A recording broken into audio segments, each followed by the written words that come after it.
Welcome, everyone, to Davos Fingers, episode 152, The Wind and the Wheel. This is Scatty, and with me, as always, is my buddy Matt. Heidi ho, Blood Riders and Scatty Man. We're gonna have a Hello, good one hello. today.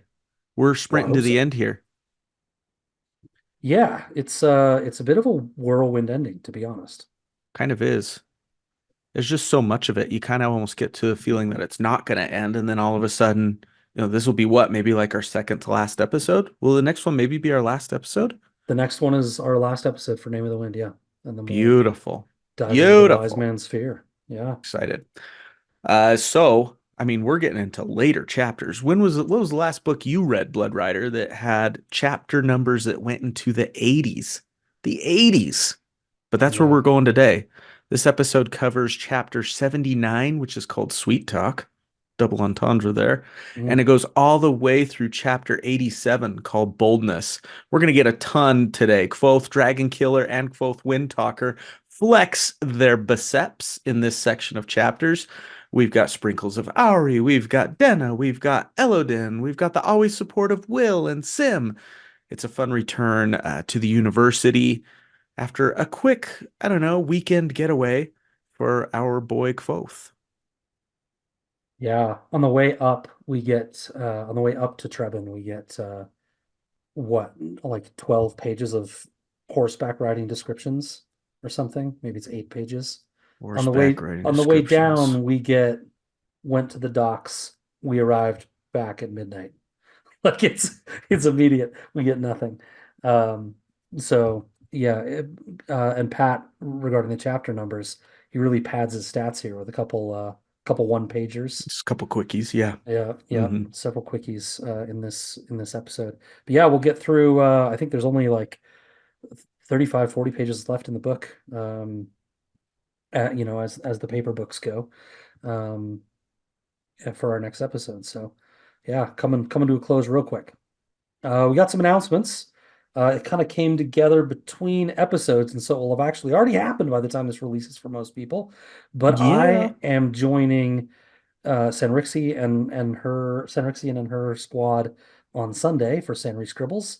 We'll spend time chatting and drawing and laughing with each other, and we'll discuss the upcoming Song of Madness. Matt, it's coming. We've had some fun putting that together, and you and I got to talk a little bit about how much I should really unveil to the Mm. Sanrixian crew a little bit Yeah, because we should probably come to an agreement.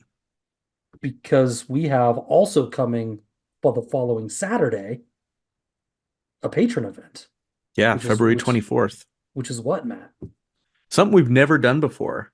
Yeah. Uh, in previous years of A Song of Madness, we've revealed the bracket online, social media, through Twitter. We just post it up there. We are going to do an online bracket reveal party. Trust me, it might feel like that's a 10-second thing. It's not. It's going to be a whole thing. It's going to be fun. You are going to hate it. You are going to love it. You And will you're feel gonna misery. You will feel pain. You will feel woe. And you will feel exhilaration beyond your greatest imaginings. and excitement and chaos. Hmm. And hopefully you'll join us and talk about it as a patron. We're doing that at yeah, in the afternoon on next Saturday. And again, this will release, I guess, the day before that actually takes place to patrons. So hopefully That's we'll see true. several of you there. Um, last announcement, I guess, last official announcement, I guess, we've moved to our every 3 week schedule again, with episodes um, releasing on the 5th, and then this episode will release on the 26th. So hopefully you've noticed that frequency pick up a little bit. What else, Matt? Something released today that got us excited. Bro, you more than me. Me excited for you. Hmm. We got a little trailer for Le X-Men, Hmm. which is a huge part of your life, especially your young life. Yeah, And after Christmas has been actually a huge part of your sock drawer now too. that's right. Thanks, That's thanks to right. your buddy Matt. That's right. So, what did you think of X-Men 97, I think it's called, right? Yeah, I'm really excited. Disney Plus series. This has been talked about for a while. It's been in the works for a while. Mm. So it wasn't a surprise that it was happening, but I didn't know they were releasing a trailer anytime soon. I didn't even know what the release date was. But seeing it got all the nostalgia juices flowing. That was how I Similar just animation style and everything, right? looks Like, identical to me. Yeah. yeah. And the voice actors sound, from what I can tell, they sound the same. Um, Cyclops for sure. If it's not the same guy, it's a dead ringer. Um, but it looks like a fun cast. It's basically the same cast from the show in 1997, which is why they named it what they did. That show very informative on my comic book life. Very informative on my sister's entire life. Basically led to her, you know, wanting the career that she chose, and I'm really excited for it. I am gonna start a rewatch of the original series like right now, and make sure I Surprise, get that's to what we're doing for this episode, yeah, guys. Episode 1. Let's go. yeah, make sure I get to the end before release day. But yeah, I'm very excited. That should be awesome. Um, yeah, have you talked to your sister about it? Not Kelly yet. Thompson, friends, Y- prolific comic artist, writer, excuse me, not artist, writer, yeah, if you're an new, I've artist of talked words. talked about her a lot of times, but if you're newer to the podcast, Kelly Thompson, the comic book writer, is my sister. Fantastic human, very talented. Um, Known for work in the Marvel universe, and now she's writing Birds of Prey for DC. But wrote Gambit and Rogue series when they got married earlier, and did a little run with X-Men and done lots of stuff. Hmm. So anyway, yeah, very excited. I haven't talked to her yet. Uh, had a little bit of a busy afternoon getting ready for this. So, but hopefully I'll talk to her tomorrow sometime. And let's not forget one of her most important series, Gem and the Holograms, Gem of the Holograms, which which has been incredibly informative on my young one, Leia, yes, right? Leia's very into Gem of the Holograms.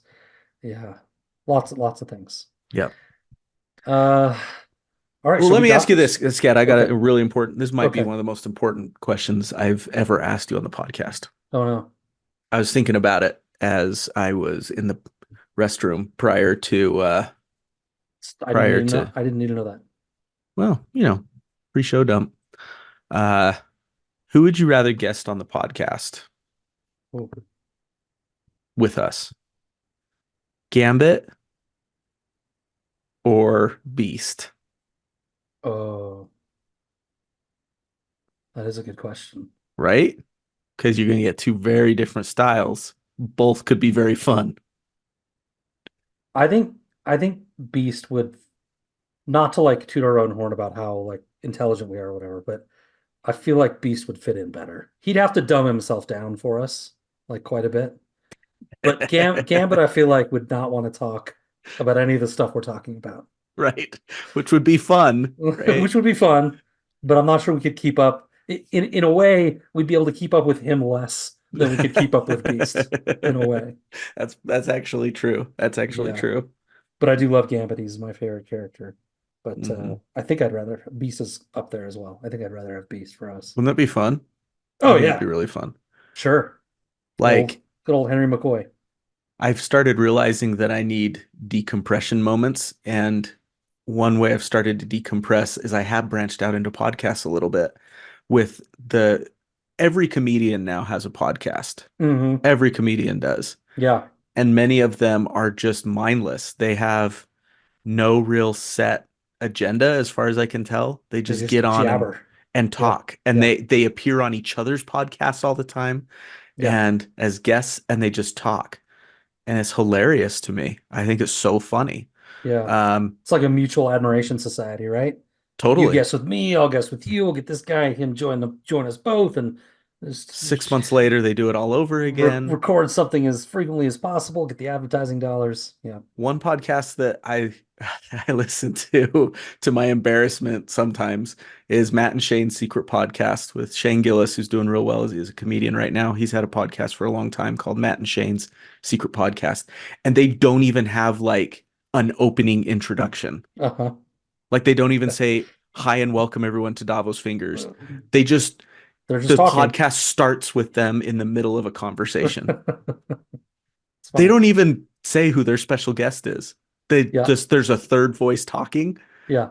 and either you recognize the voice or you read the description on the podcast, like on your your podcast player to see who it is. Otherwise, you Yeah. don't know. Yeah. Well, they No, got a lot to learn from us about yeah, the right way to do a podcast. that's right. I'm Especially sure. how we're spoiler free, right? Yes, we are spoiler free for King Killer Chronicle until the end of the podcast when we'll get to a spoilery section called Devi After Dark. So we won't spoil future content, of course, for chapters or material covered in the series later in this episode. Yep. We love to hear from you guys, and we actually owe some responses to a couple people. Sorry about that. What? You can go Uh, to Twitter because I got to a couple Twitter ones today. oh, good. Thank you. Those were the ones I was talking about. All right. But still, we love reading what you write, even if it takes us a minute to get back to you. So you can find us at wearedavosfingers@gmail.com. We're, of course, on Twitter and Blue Sky, both at Davos Fingers. You can find us on Facebook and learn more about our Patreon program. If you want to sign up to attend that live bracket reveal party, it's open to any and all patrons. You can find more about our program at patreon.com/Davos Fingers. We didn't call it a reveal party, and I almost now want to go rewrite the post because that's a better name. Yeah, well, We just came up with it. Just on the spot, just better than just better the than what we had. We the should go fix it. bracketeers. The the bracketeers. the yeah, I don't know. The bracketer reveal party.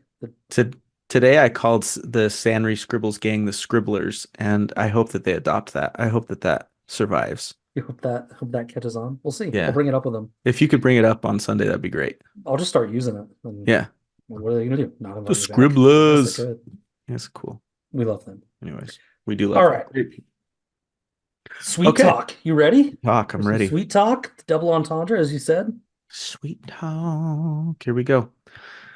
Took about 2 hours for Denna and Kvothe to return to the Greystone Hill, in which Denna became, that's 2 hours in which Denna became more and more manic, still high on the resin Kvothe was worried would kill her. At least he could put all of her energy to good work, building a massive fire with which to lure the Draccus to his death by resin overdose. For more on that, please see episode 151 of Davos Fingers. As she gathered wood, Kvothe set to deciding how much Denner resin to use in this poison bomb. Too little would do nothing, but he didn't want to use any more than he had to. I mean, after all, by his estimates, their overall haul of Denner resin would be worth anywhere between 50 to 100 talents to an apothecary. So he wanted to get it just right. So he started by taking an amount about the size of a pea, which he estimated was what Denna had ingested. He then tripled that, then tripled it again. Still unsure, he times that by 10, then times that by 9. At this point, Denna looked over his shoulder and still thought it too small, owing to the fact that the Draccus may have built up a tolerance, like Wesley and the Princess Bride. So they added more and more. Then they doubled all that. Then they doubled it again. Goodness gracious. This guy's going to have no money left when he tries to illegally sell this Denna resin. With over a third of their haul stashed into a bucket close to the fire as bait. A third. Denna and Kvothe settle in to wait. By this point, Denna's mania was fading, replaced by delirium, exhaustion, and of most worry to Kvothe, a little difficulty breathing. After a sweet moment where Kvothe asked Denna to unbutton her shirt a bit so he could listen to her heart, and in which she compared his face to a perfectly organized kitchen, the two climbed to the top of the Greystone Arch where they'd hidden during the first appearance of the Draccus, to wait in safety for it to appear again. As night fell, Denna invited him to keep warm by cuddling and then spooning as she drifted off to sleep. It felt like the most wonderful moment of Kvothe's life. Just then, Denna perked up and made a confession. She knew, she said, that Ash didn't die at the Mothen farm. He'd come and found her after the atrocity had occurred, saying that if she was found unhurt and as the only survivor, people would be suspicious. He'd gotten her permission, demanded it really, to injure her to the point that she would be a credible survivor in the eyes of the townspeople. Kvothe was filled with disgust, bile, and anger towards Ash, telling Denna that any man who would dare do what he did to a woman was not worth her time, especially as her patron. Denna replied defensively by saying that Ash was her only option and she didn't have much of a choice. Unless Kvothe would be her prince gallant, her protector, the keeper of her virtue. Would he be that? Denna asked. I will, Kvothe replied. But by then, she'd already fallen back asleep. That's the end of the chapter. Yeah. I think early on, Denna has the idea. I think she just says casually, just give him all of it. She Maybe even does. said that. And it just seems like the easiest solution, right? Like, take money out of it. It really I is. mean, it's hillbilly math they're doing a little bit to get to the answer, but it Yep. actually it feels logical what they're doing, right? To get to the real answer. It They does. do a bunch of multiplication, they use a bunch of math using weights and everything to get to a real number, and then they double it, and then I think they double it again, and yeah, it feels like it should be enough, right? It does feel like it should be enough. And I think that the angst I feel towards that is just come from how worried he's always been about money through, 80% of what he read, of Yeah. what we've read so far in this book. Hmm. Money has been on his mind. Yeah. It's all about the Benjamins, to quote, much of Yep. the time. And I just see that money just fluttering away Hmm. or being packed away in a bucket Here's the part that full I of Draccus. that I don't get though, because he's made it clear that the safety of the people is the main concern, and Denna agrees, even though they're both very motivated by money. They both agree the safety is the most important. Kvothe was already come forward and said those scales are worth 1 billion.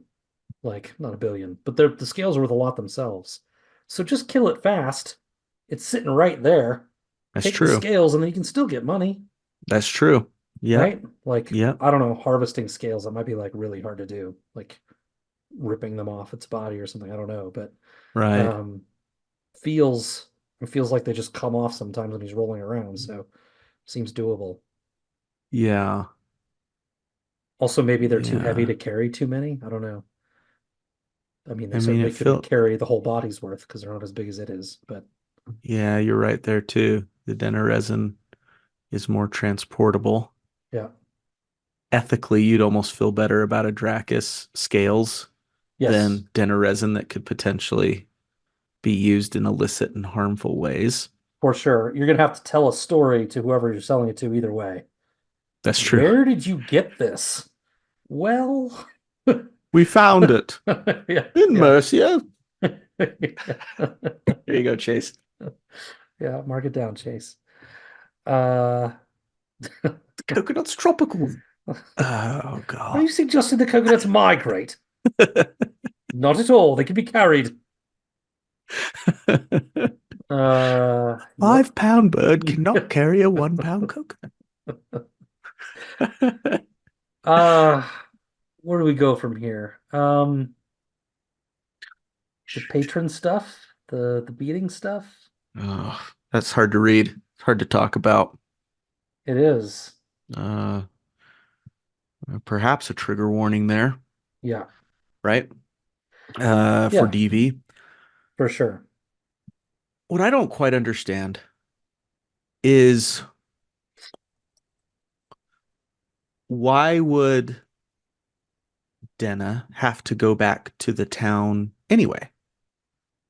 If Ash is just going to disappear and go off into nothing and really cared about her, why wouldn't Ash just take her with him, bypass the town altogether, and get out of there? Why Exactly. does she have to remain? Why go to the town at all? Uh-huh. Yeah, that's the note I have too. And they don't even have to leave together if he doesn't want. If he wants to separate, fine, go. But like, just tell her to leave. Just tell her to walk that way, away from the town, circle around back to the road and disappear. You don't, she doesn't have to go back to the town and be a witness. Yep. If if we think, I can't remember whether we've covered this in the main line or not, but if we think that Cinder is uh part of this Chandrian group, right, that is trying to get rid of, whatever evidence at Mothen Farm, like Kvothe thinks, if he's engaged in that somehow, then you'd think he wouldn't want any witnesses going back to Trebon to talk about it, right? If the Sure. goal is to get rid of the information. So it seems like it'd be in his best interest if she did just walk away. Sure.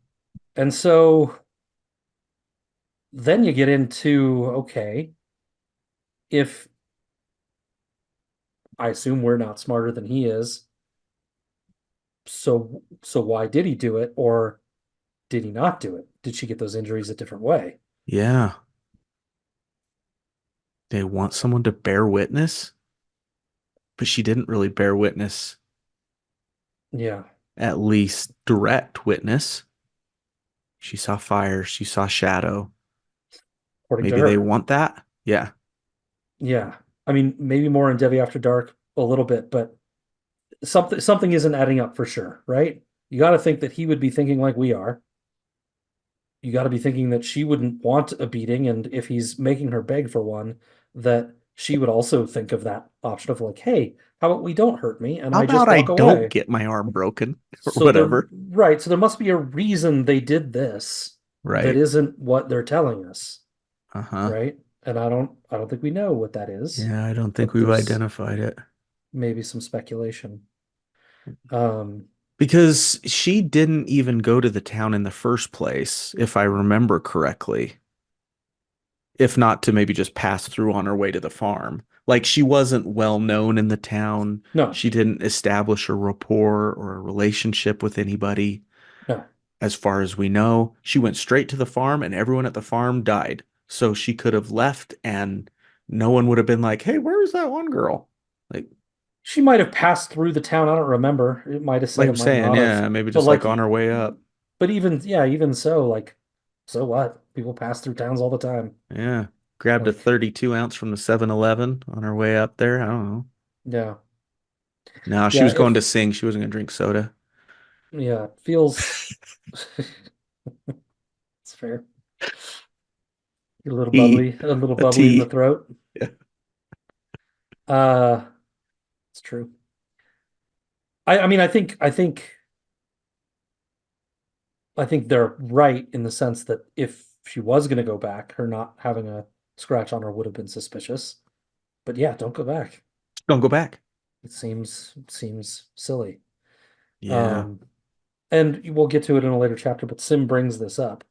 Hmm. Kvothe is, I think, so enraged at someone being willing to hurt her that he doesn't really It doesn't put even these compute pieces for him. together in the Yeah. moment. Surprising.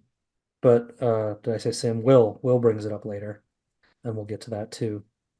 Um, how about Denna herself? So let's presume she's being honest and that she's not weaving some thread of a lie or something to him while she's got this Denna resin dreaming, lethargy going on. Just kind of sad in this Super sad. delirium, and also maybe, I don't know, truthful. Denna's one of those characters I think that has a hard time telling people what she really feels and being vulnerable, Hmm. right? Um, and she tells him some things when he's listening to her heart. Um, she says, "What does it say?" And he says, "Nothing that I can hear." And she's like, "Listen harder." Yeah. It like she wants him to hear it's telling you something, right? Um, sometimes I mean, I know you don't have much experience with this, but sometimes people use substances to like let their guard down, to Sure. get their feelings out, to share something to let their barriers down, to share something they wouldn't normally share. Hmm. Um, that we think makes us too vulnerable to do. Um, and sometimes by not sharing that, we're hurting ourselves, right? We make, 100%. I mean, I only, embarrassing, I suppose to admit, but I only got with my girlfriend in college because we were both drunk and we were both saying things we probably never would have said sober, right? Nothing super untoward happened or anything. Um, just confessions of, hey, I kind of like you kind of stuff. Um, and sometimes alcohol helps with that. Do you think do you think she just do you think she's feeling something for him and just trying to like get it out? Absolutely. Yep. I think she's totally into him. Yeah. I think she feels very strongly for him. Yeah. And It's for his part, yeah, he says it's best to humor people, uh, which is funny because he does think about her all the time. it's a classic love song right here. Yeah. It's two Sing it POVs for me, Matt. feeling the same thing. Yeah. My favorite line is it's enough that I get you sometimes once in a while. I know I'm Hmm. lucky for that to get you just a little. Right? Hmm. Perfect song. It's a perfect song. It's Fact that exists. Go out there and listen, guys. Band is Tiny Moving Parts. The song is called The Midwest Sky. the Midwest sky. Very, Yeah, very it's a similar beautiful song. lyrics. He says a small portion could make me feel like I was worth something. I want to exist in your heart just a little bit. Oh, Exist nice. in your heart just a little bit. They're a fun band. Like a emo screamy band a little bit, Mm. but usually there's like very sad dark stuff. They're like happy emo if that works. They're a little bit screamy, but they're happy. It's like a joyful song. I want to exist in your heart just a little bit. It's Yeah, okay. beautiful. I get it. I get the vibe. Hmm. Do you think with that lyric, like if you're willing to write a song about wanting to exist in somebody's heart, don't you think you probably already do a little bit? They're probably not. They're probably aware of you. There's And probably a little bit of you in there. right, right. Yeah. Yeah, Yeah. yeah. My part about that I like best about this is where she says, "You could, push more, just a little." Yeah, Because she knows. It's like she knows the whole dance they're doing, and she confesses to knowing it. She's being vulnerable, more vulnerable with him than she is with anyone else. In the written, forget this scene, but in the other discussions and talks and walks they have, she's being more vulnerable with him. He never takes absolutely. advantage, and she's just letting him in and being like, I don't want it to change a lot, but you could push a little bit. And yeah, I Which, I shouldn't say her whole life, but for much of the past few years for her at least, it's been men who have been pushing too hard, yes, right? yes. So right. So like that's something that she would probably never consciously say to someone. Right. I want you to push because she's so used to being pushed, right? And so used to be taken advantage of. But this is different. She can recognize that this is different. And she's like, maybe you could push a little bit. It Hmm. means so much that she's even willing to say that, I think, Correct. Yeah. to him. Yeah. So sweet talk. Sweet talk. It's Yes, sweet. It's sweet talk. it is. It's flirty, it's revelatory, it's honest, Yes. but it's also she's a little bit high. And Yeah. it's that. On sweet dinner resin. Yep. Yeah. Yep. Yeah. I assume you've put together that her name is Denna, and this drug, this sweet drug that you get addicted to is called Denner. Yeah. Yeah. So if we were saying her name with an English accent, we'd probably say it like Denner. We Denna. probably we probably would. Yep. Yeah.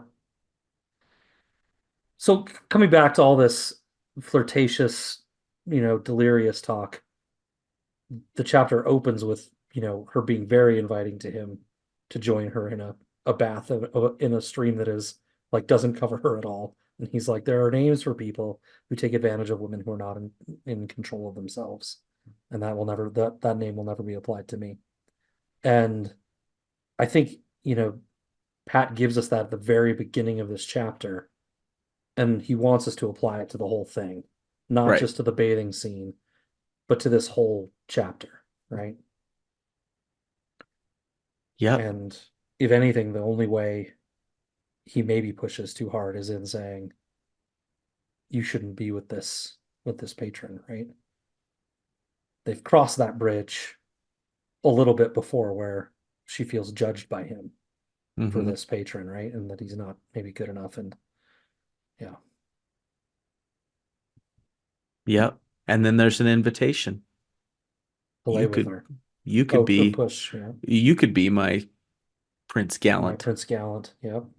It almost feels like Like, she's trying to lighten up the situation a little bit.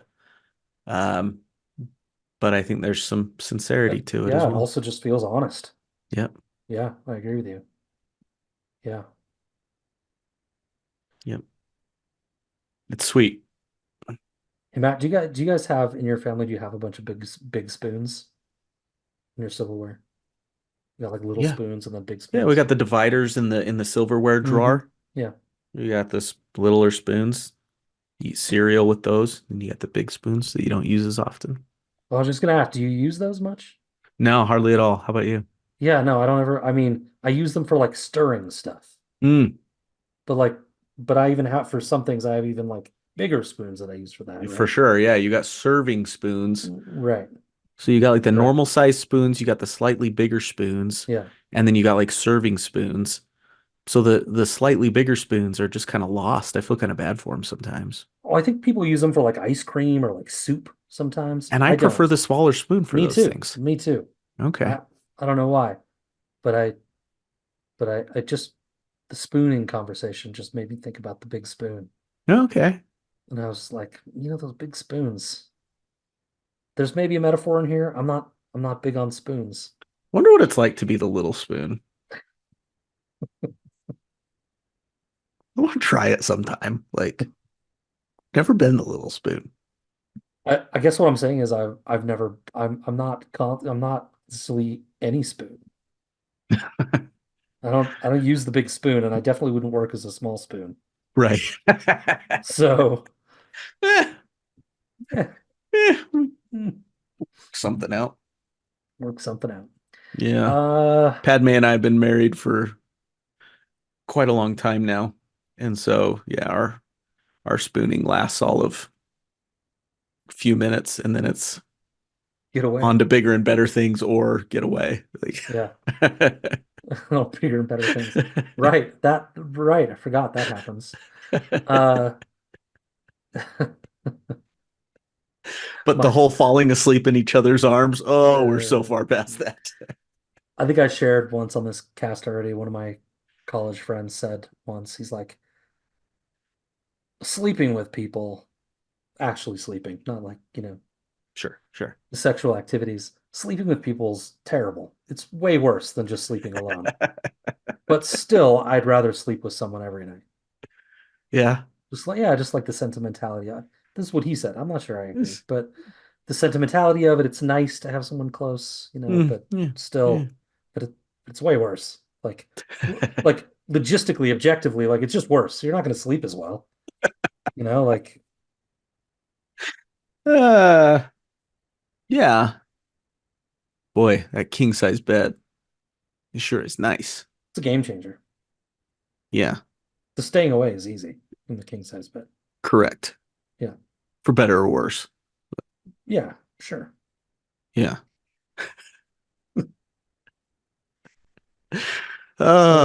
It's a whole Mhm. canvas on which to paint. Indeed.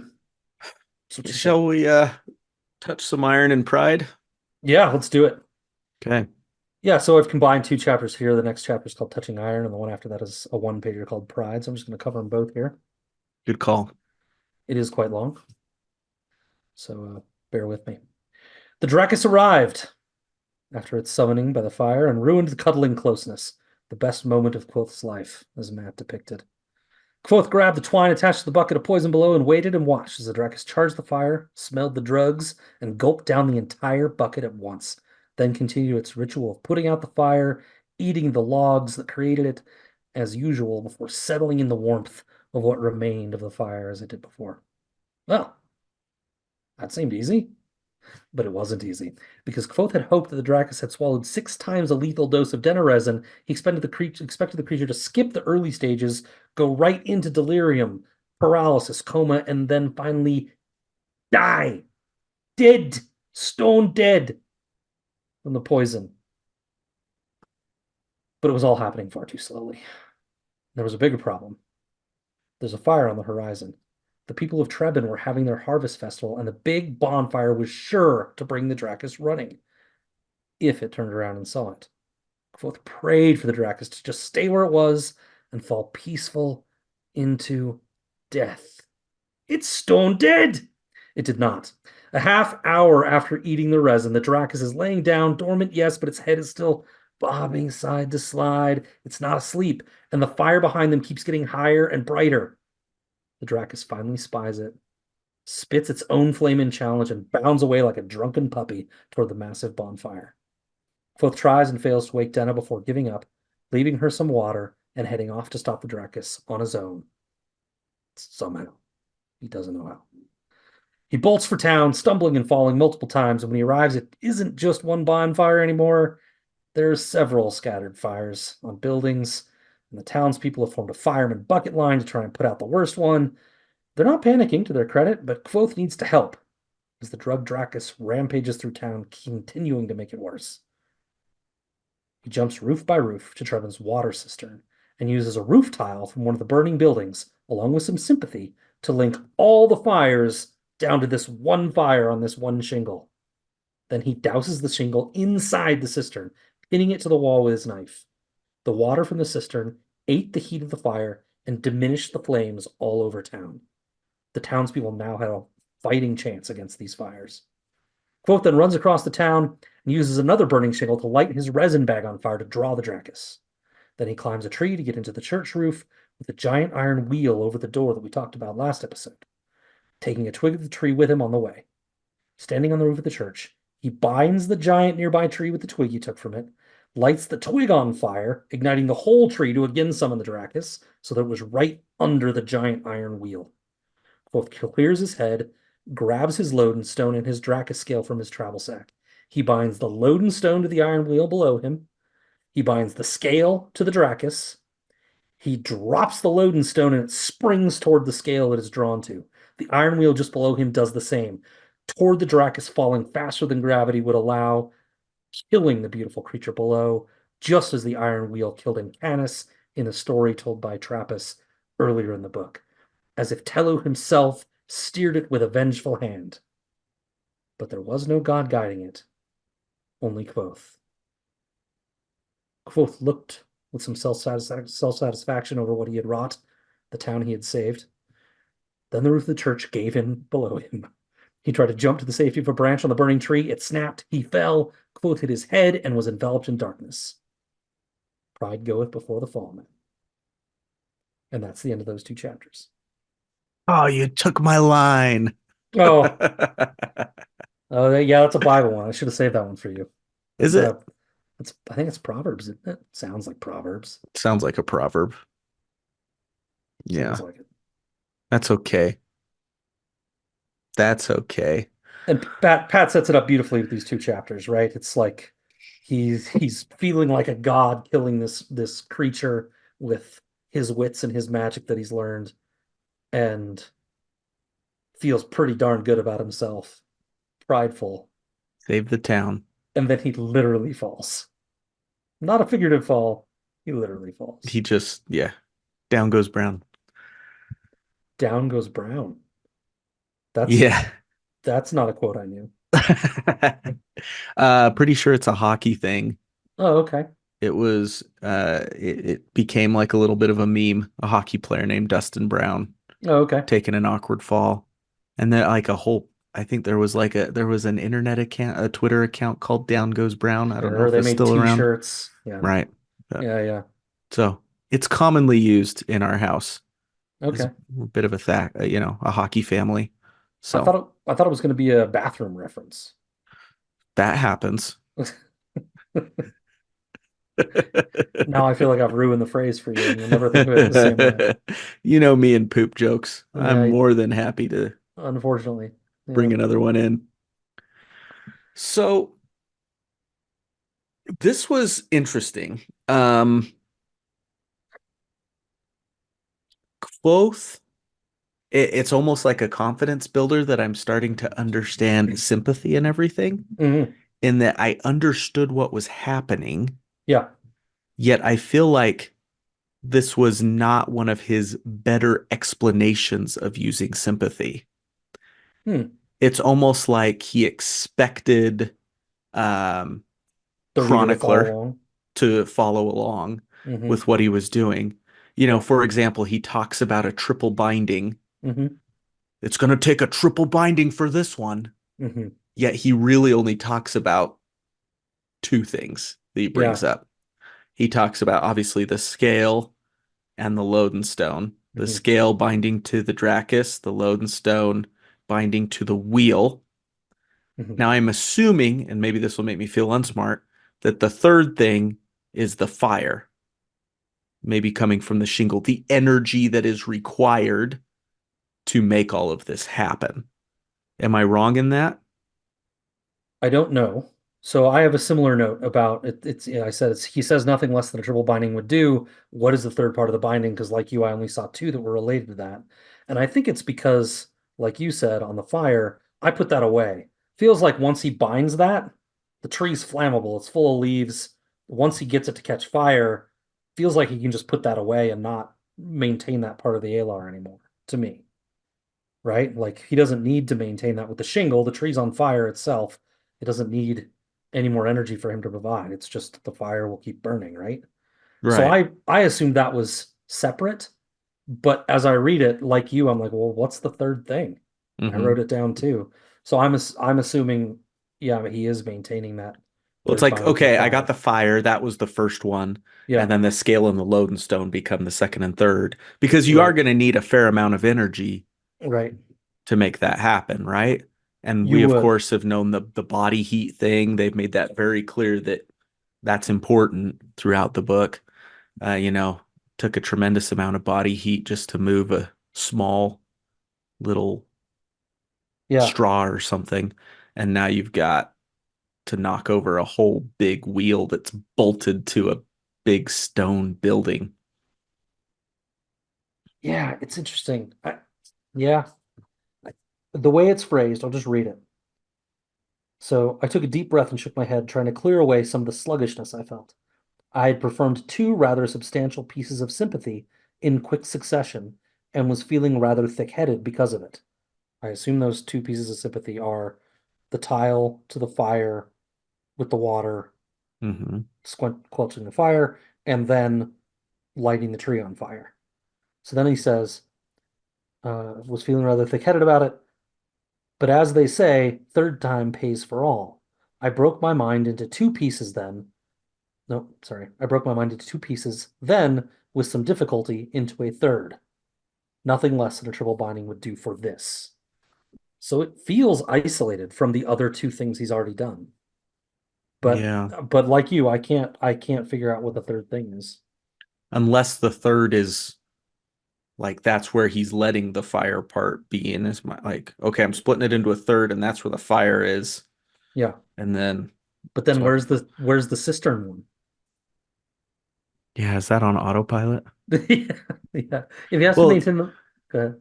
because he doesn't need that one anymore Why not? because it's already doing its work, right? Isn't the tree already doing its work too though? Like he made it catch fire. Does he have to Does is it he is it still doing feeding double it? duty? Maybe The he's still reason feeding it from the shingle. That's the possible. reason that he said he was doing it was to lure the Draccus, right? Hmm. That was his original intention. Hmm. He also mentions how quickly the tree burns up. Hmm. Yeah, he But that mentions was, that it was full of like the dry autumn leaves, yeah, and so I assumed it was just because of that. uh-huh. No, you're right Yeah, though. It me does say too. the oak tree below burst into sudden brilliant flame. Even with the dry leaves, it probably wouldn't do that. So, yeah, maybe that's it. It's just weird because he calls out that he's done two, I hear you. right? I And hear then you. the third time pays for all, and for that third time, it sounds like he breaks it Hmm. into, three new Alars. But Yeah, we're both I don't know. we don't know. We don't know. Hmm. Uh, That's the one I'm going to stick with just because it's the path of least resistance. it's the way you And can get through it. Yeah. Add it to the list of questions for when Pat wants to let us interview him. yeah, Uh, I like the coming use any day, of I'm sure. for sure, for sure. I mean, right before we have Beast on the podcast. Yes, right. Sorry, Pat, we'd love to interview you, but Beast is on the docket for that one. Right, right. So stand by. Not Kelsey Grammer either. Nick, what's the other guy's name? Played him in Oh, First on the Class. newer ones? Yeah. Yeah, I don't know the guy's name. me neither. Nick something. It's Nick something. Yeah. Blood Riders will tell us. We get some sigildry going on there too. Sigildry. Sigildry, yep. Sigildry. Yep. He uses Ule and Doc and Pezin, right? Mm-hmm. I looked As them part of up. those bindings. Oh, Yeah. okay.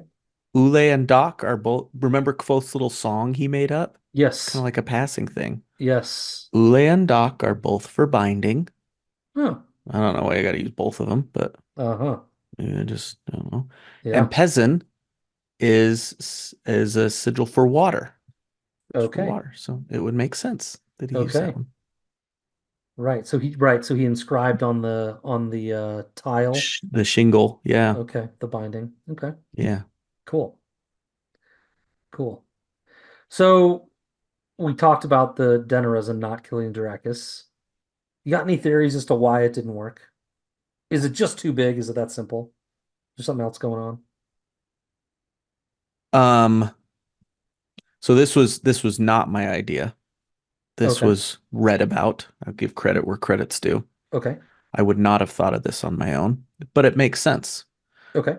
Remember and maybe you'll think in the same thing. Maybe you did think of it because you're pretty smart.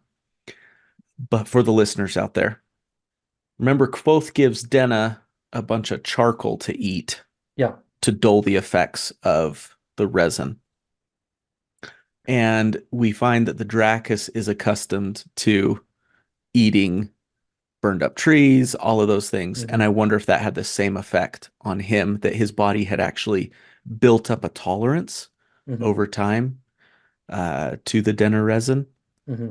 through eating all of the ashy trees and burnt up stuff that he'd been eating, right? Yeah.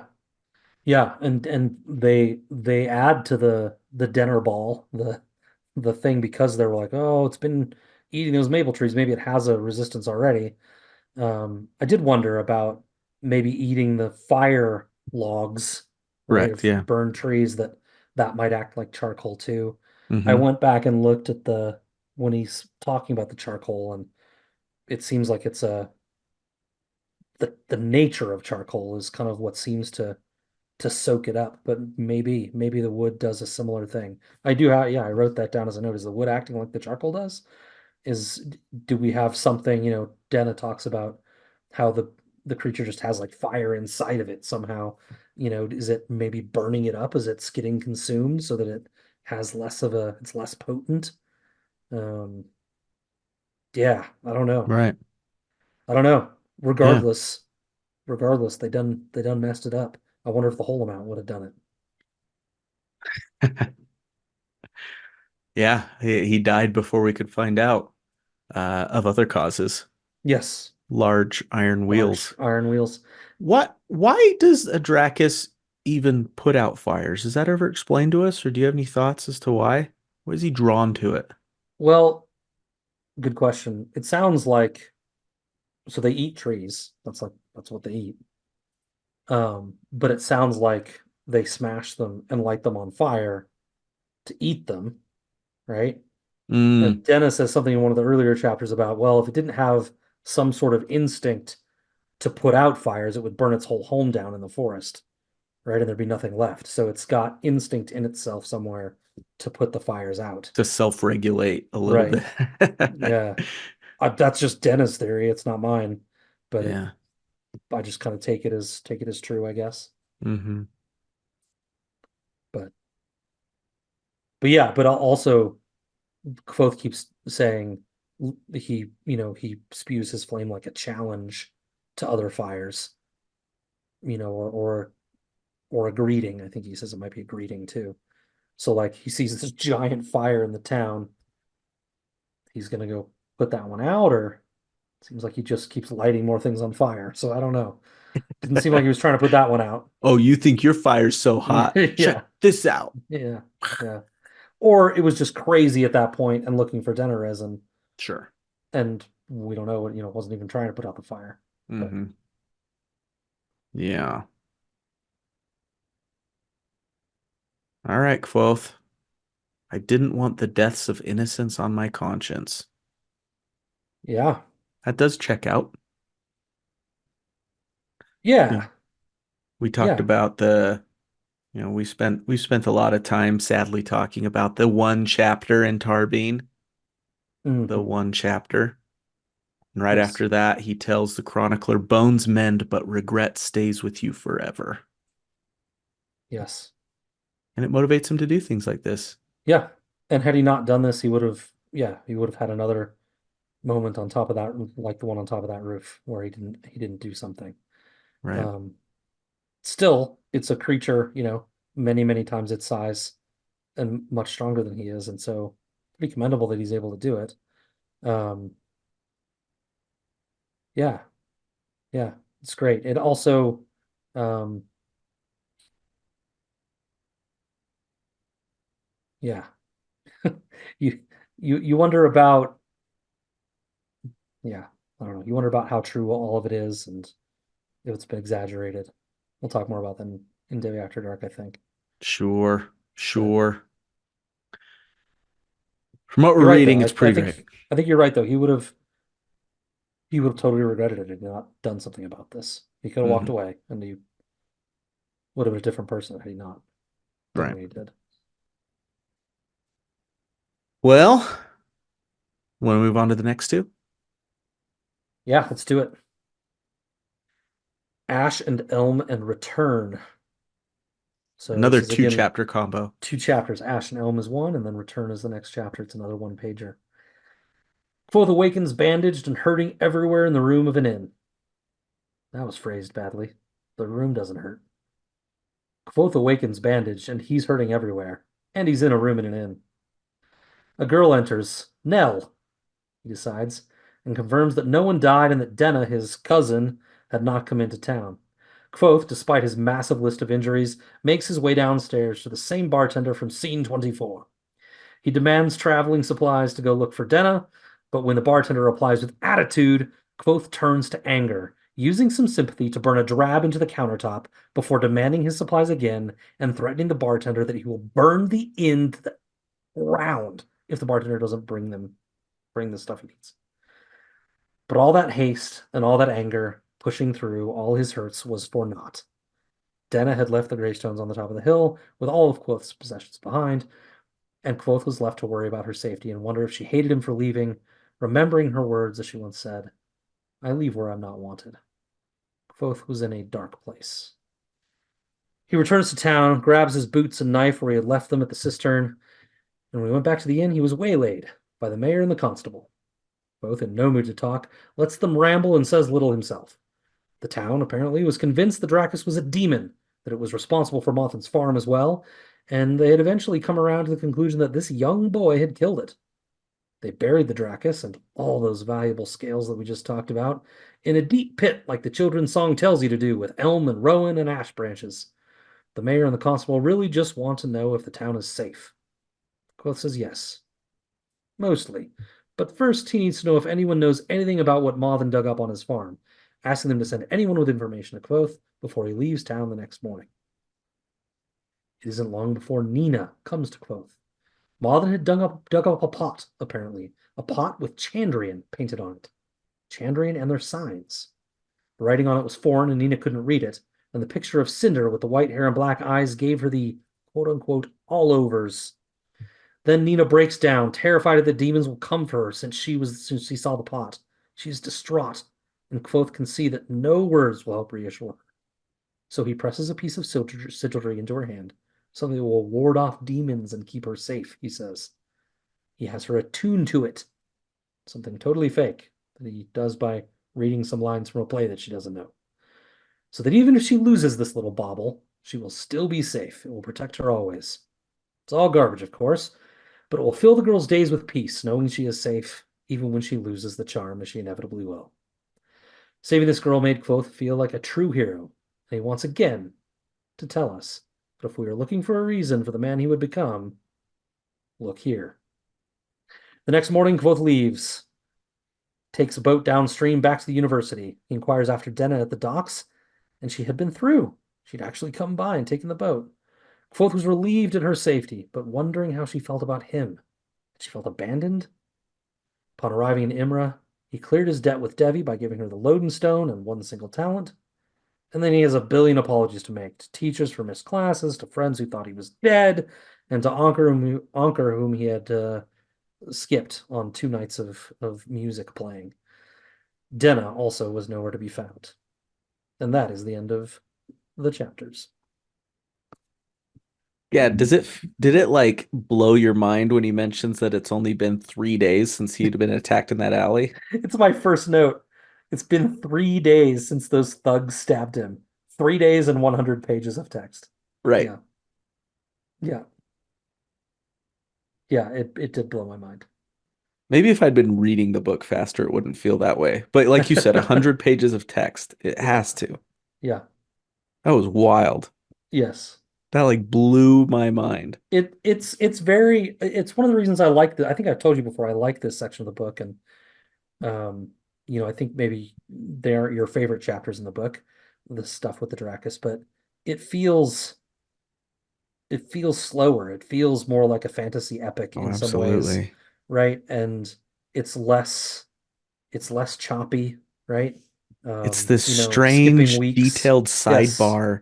exactly. Just, yeah. Yeah. Yeah. And Yeah, then and he's just without back at the university again. yes, right. It's a very strange thing, and I don't know if it means something. It's got Um, to. yeah, yeah. We get so more in Devi After Dark, but we get stories from other storytellers, right? In this book, where Foth is listening to other people tell a story. We have Trappist doing it, and we have Scarpy doing it. We get it in A Wise Man's Fear too, without spoiling anything specifically. We have these examples of other people telling tales. Kvothe himself, quote, is telling this whole story, to the listeners in the tavern in the inn, his inn.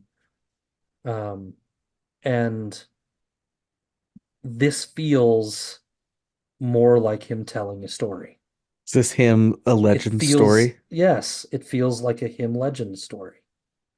And almost like the Telu and Incarnus story, almost like the story of Lanre and Salitos, almost, some of these stories that he hears other people tell, this feels almost like one of those. It's much more focused in a scope of a small period of time. It's not spanning a whole term or a whole semester. Um, it doesn't skip days and weeks at a time. It's very linear, I right? like that. Um, good because I'm making it up right now. It's not in my notes. Hmm. But but it but I Well done. wonder if it means something Hmm. that we're getting it in this way. It's got to. And yeah, we can come back to that in Debbie After Dark, maybe. And like somehow in hindsight, he now recognizes the significance of that. Yeah, right. And we talked about what was it called? White Mutiny. Hmm. So we'll come back to that concept too, because I think that might tie in. Interesting. I'll be honest with you, pal. This is so judgy of me. This is so incredibly judgy of a man who's never saved a whole town. But doesn't it feel just a tiny bit presumptuous when he tells this very detailed story about how he saved everybody? Hmm. But I'm not a hero. The time I really felt like a hero was just helping that little girl. Yeah, right. No big deal. Like, Yeah. as sweet as that moment was, Yeah. the cynical, doesn't always come out version of Matt is like, oh, dude, shut up. Like, Yeah. Yeah, no, I see what you mean. There's like this big momentous event, that surely will carve itself into his memory And and he be knows it something he too. That's why always he told it remembers. so it's in And such he a detailed told yeah, way. with so much He detail. know he knew that. Right. And yet the thing that really mattered to him was just this one girl Who's just a girl. who wasn't in any real danger, Yeah. who he just gave peace of mind to. But at the same time, that is a super sweet sentiment. It is, yeah. And It's it warmed very, my heart. At the and same time, I was like, oh, come on, dude. Like it's also a different kind of hero. It takes insight 100%. into her as a person specifically, but also just into the human condition and knowing Yeah. she's going to lose this thing Yeah. and knowing that she doesn't understand the way the world works and that demons aren't real and all these other things. So it's a different kind of hero he's playing. It's more the not the man of action, but the man of insight, right? I like that. A problem solver, not a hero in the traditional sense. And there's no stakes to it, which Yeah, almost he could do makes nothing. Yeah, that he did it almost more meaningful, yeah, right? yeah, He had the stakes out there the night before of a whole town is going to die if I don't do something. To him, there were zero stakes to helping this girl, yeah. and he did it just to do it. Just to do And it. not only that, it's like, well, take this, it's good luck. Now get out of here. It was he goes through the whole thing Hmm. of, Yep. charging it up as it were, Yeah. saying it's connected to her Yeah. forever and Yeah. doing all these little things.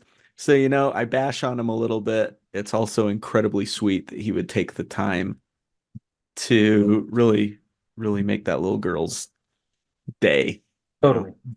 He wanted something from her. He got it. He could have just shooed her away, Mm-hmm. but he saw something, a weakness in something that was really going to make her life more difficult. And he Mm-hmm. did something about it. And a lot of Yep. people would just, eh, you know, Yep. So I uh, feel slightly bad for judging him, eh, but if I'm being honest, that's kind of what I thought at the same time. I think But I we're still meant to judge respect him. that. He's very flawed. I think we're meant to. Big Breakspear energy. He Big kept the Breakspear energy. bandage. He kept the bandage on his head. It might be the only thing keeping my head from falling into several different pieces. I didn't even think about that. Oh, I did. Good Well, old Baylor well Breakspear. played. A little Breakspear. Aw. The only good Targaryen. Yeah, I said it. The only good one. I don't mean it. 100%. I don't mean it. I do. I like a few of them. Not very much so. Alysanne is a good Targaryen. Alisan. Dany is she's got problems, but she okay, well it's a different podcast. Actually, it's The not. It's the same it's the podcast. same podcast. Davos Fingers, Different, buddy. different episodes. People would say that we're actually on topic right now. That Yeah. little. Some would. Some would. Uh do you want to talk about the Chandrian signs real quick? Because Oh boy. I talked about it briefly in the summary, but didn't go into all the details. Yeah, yeah, yeah. That pot has pictures of the Chandrian. A woman causing that looks like it's causing a rusting sword. Yeah. Man Man next to a dead tree. dead tree. So he's the guy that has that maybe brings. We've talked before about like maybe each of the Chandrian has their own sign, or to get all the effects, they all have to be there. But you could just see one if one of them's there, right? So there's a man that causes the destroyed wood tree. There's a man being bitten by a dog. Yeah. Interesting. I'm not sure what sign that is. Maybe he makes animals go haywire. I don't know. Man in hood with mirror at his feet and moons over his head. No face under the hood. No face under the hood. I think more about that in Devi After Dark. I mean, I think we know that sounds like Haliax, right? But Who a we've little been bit introduced to. we have, but a little bit more in Davos After Dark too from some things from Wise Man's Fear. And another woman with some of her clothes off, which Yeah. Nell is a little bit, or sorry, it's Uncomfortable Nina with. this This time. one's Nina. Yeah. Yeah, a little bit uncomfortable with. Uh, so yeah, that's interesting. We didn't get to hear about all of them. Two, four, five of the seven. Let's see. One, two, three, four, five, six. We had one with white hair and black eyes, too. Oh yes, sorry, I forgot Cinder. I think I Yeah. didn't note him because it's obvious, and we've heard that one a lot. That Right, so we have six. So we're one's not a missing one. mystery. Yeah. Interesting that we're missing one. Um, True. I think we can. Yeah, I guess we don't really know. There's there's a good bit in Wise Man's Fear, which is, I suppose it's spoiler to go through it, but um, that talks about the different names they have for them. You could probably do some whittling down to figure out which one's missing. But I think more interesting is the fact that he didn't that he omitted one, Hmm. right? I smell what you're stepping in, Yeah. and I will just tap the side of my nose. Okay. All right. Don't be too hasty. Mm-hmm. That's a Pippin Good old impression, Pippin. everybody. Yep. Yeah. Pippin. I got it. Oh, thank you. Whew. Not Uh great at accents or impressions. Okay. don't be hasty. That's my Treebeard impression. That's true. Uh It's cool that we get a little slight spoiler into Kvothe's budding ability as a namer. yes, I have a similar note. Go ahead. He guesses the name of Nell. He's like, Yep. she looks like a Nell. Sure enough, Yep. her name is actually Nell. And then the next one is what, Scad? Nina. Verania or Verena. But he's like, nobody calls you that though. I bet they call you Nina. I bet And you're a she's like, Nina. son of a. Yeah. You're right, dude. Yeah. How you know that? Yeah. We saw this with the horse too, right? He names the horse without knowing he names him one sock. Good Like callback, and he like ends up being one accidentally. sock. Yep. Yep. Yeah. Yep. Yeah, Kvothe has a good handle on picking what things should be called and named. Yeah. Um, we talked about Master Ash. Um, the fact that that could be, I don't remember whether this is crossing the line or not anymore. That could be like a reference to Cinder, right? Cinder creates Ash and he just picks Master Ash, um, kind of out of nowhere. Uh, So this naming ability is starting to yes, manifest itself in very it is. innocuous, innocent Yes, way to start out. yes. But judging by what's going to happen in the next couple of chapters, Yeah, we'll get to you that. know, we see, The sleeping mind and the waking mind, right? yeah, you start putting puzzle pieces together Hmm. and you see breadcrumbs. Yes. Of- I like the way Pat does that. Yeah. Yeah. I don't think I have anything more for this section. I do think it's funny that after you kind of brought this up earlier, that after this very detailed set of chapters on this little sidebar journey slash adventure, it's like, yeah, then we got the boat back to the university, and I talked to all my teachers, Uh-huh. and I talked to Anchor, and I apologized to everybody, and it's like 2 paragraphs of him Yes. coming Yeah. back. Yeah. I did all And these things you don't need to hear about. They're not interesting. right. No Whereas for details. me, Matt wants to hear the apology to Fela. He wants to hear Yes. the, Yeah. yeah, Yeah. I want to see what it was like with Will and Sim. We do get a little bit of We that. do get some of it. Yep. Yeah. But, um, just a But quick callback. This means absolutely nothing. But the tinker that Kvothe got the Lodenstone from said, if you take less than 18 talents for this Lodenstone, hmm you're cutting a hole in your own purse. He yes. got 19 for it. Yeah. Don't So don't don't mess with tinkers. They know their stuff. good That's their job. livelihood. Yep. Tinkers Yep. are they're like, I don't know, they're like a secret you have to earn, but once you earn it in this world, you can really benefit from it, right? Hmm. By not taking advantage of them in a bad way, but taking advantage of them, right? And their knowledge, usefulness. Yeah. So I got. All right, let's move on. A sudden storm, Matt. Even being back at the university, Kvothe, as you can imagine, was in his constant perpetual search for who? For Denna. So it was a bit of a surprise when he literally ran into her one day on the streets of Imre. She was excited to see him, but before he could reply with much, she quickly introduced him to the handsome, obviously well-bred man she was with. His name was Lentarin. He reeked of money, Kvothe thought. Speaking as though by code, Denna made it clear to Kvothe that Lintarn was not Master Ash, don't worry, and that she was disappointed that they'd been separated that night on the hill. She said she would come find Kvothe soon so that he might finish his story he was telling her before she and Lintarn hurried off to a writing appointment. Later, while Kvothe was slumming it with Will and Sim, the topic of Denna inevitably arose. Will was confused by one bit of her story. Why would she hunt for Master Ash with Kvothe if she already knew that he was safe, as she later confessed to Kvothe? To Sim, the answer was quite simple. She was into Kvothe and just wanted to spend time with him. Even though Kvothe is always looking for her, she always seems to find him first. At Anchors, at the Aeolian. That could indicate, Will jumps in, that she spends a fair amount of time looking for him. Look at it from her perspective, Kvothe. Get outside yourself a little bit. She's obviously stupid for you, Sim proclaims, and you're just plain stupid. So it's a great match. That's cute. I love that line. Just then, Will's face drops as he notes Kvothe's loot case, which Kvothe had laid open next to him so his loot could get some sun.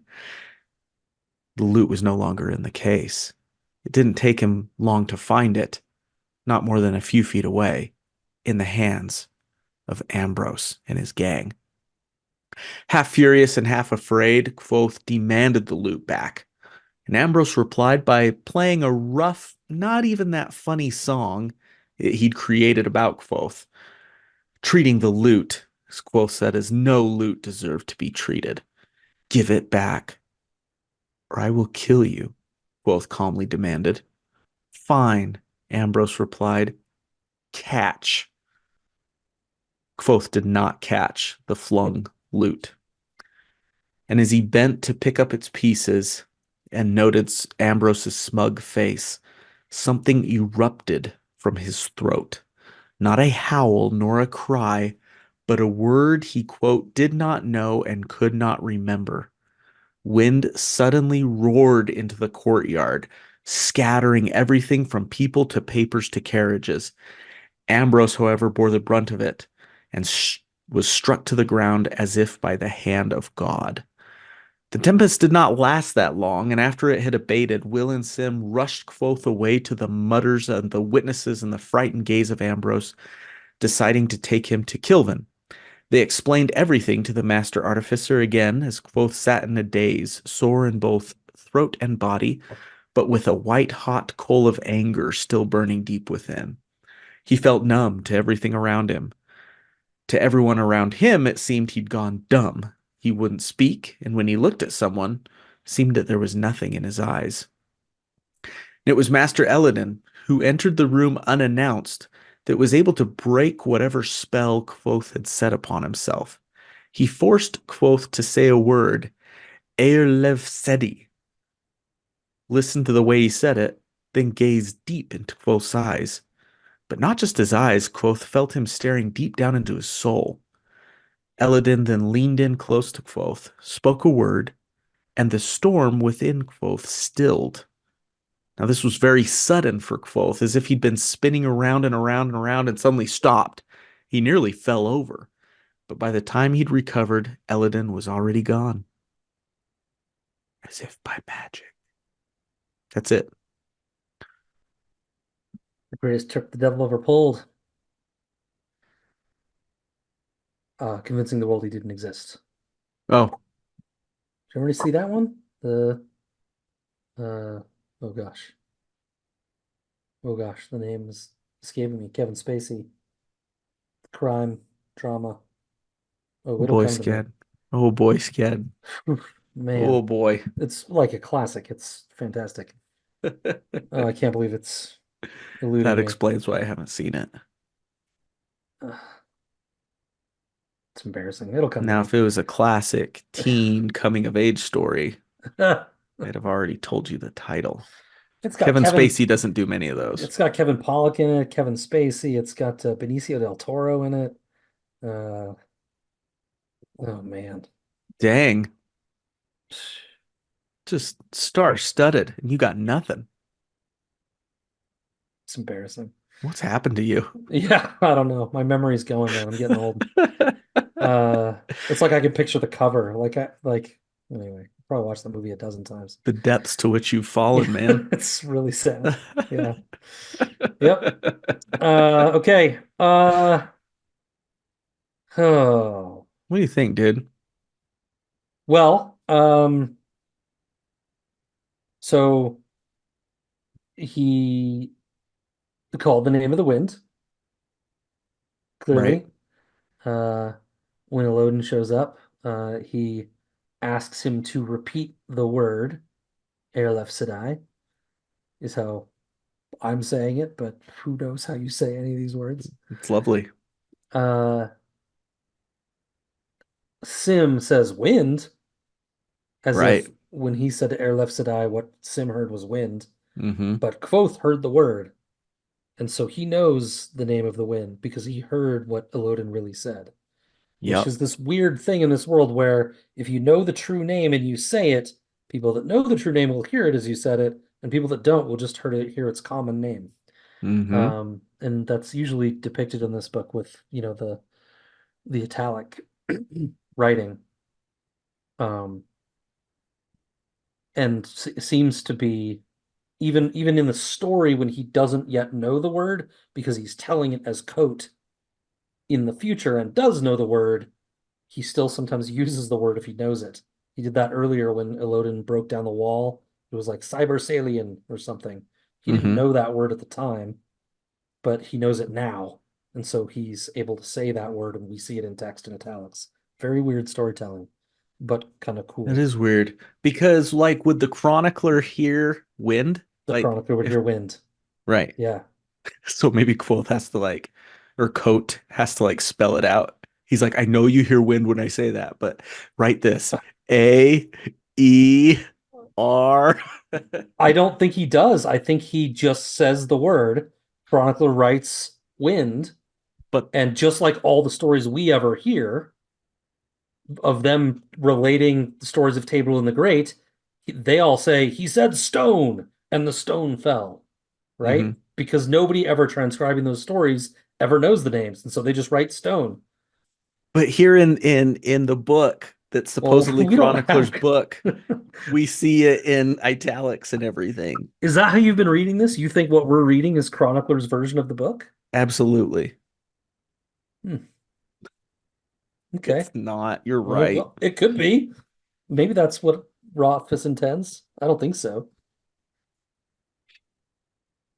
Yeah. Anyway, but it's a very interesting device, I think, that he's using. Um, anyway, it's cool. Um, so it's kind of proof to Elodin that because he could repeat it back to him, that he knows, he actually does know the part of him, part of him that's weirdly asleep or, whatever it is that's happening to him right here. That it knows this word. His his Hmm. his brain knows it. Do you want to come back to the Willem thing?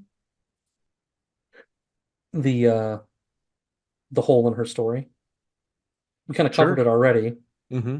Um, I guess the most interesting thing about it here is that, well, you get Sim's explanation that she's just into him and just pretends so that she can hang out with him for a while.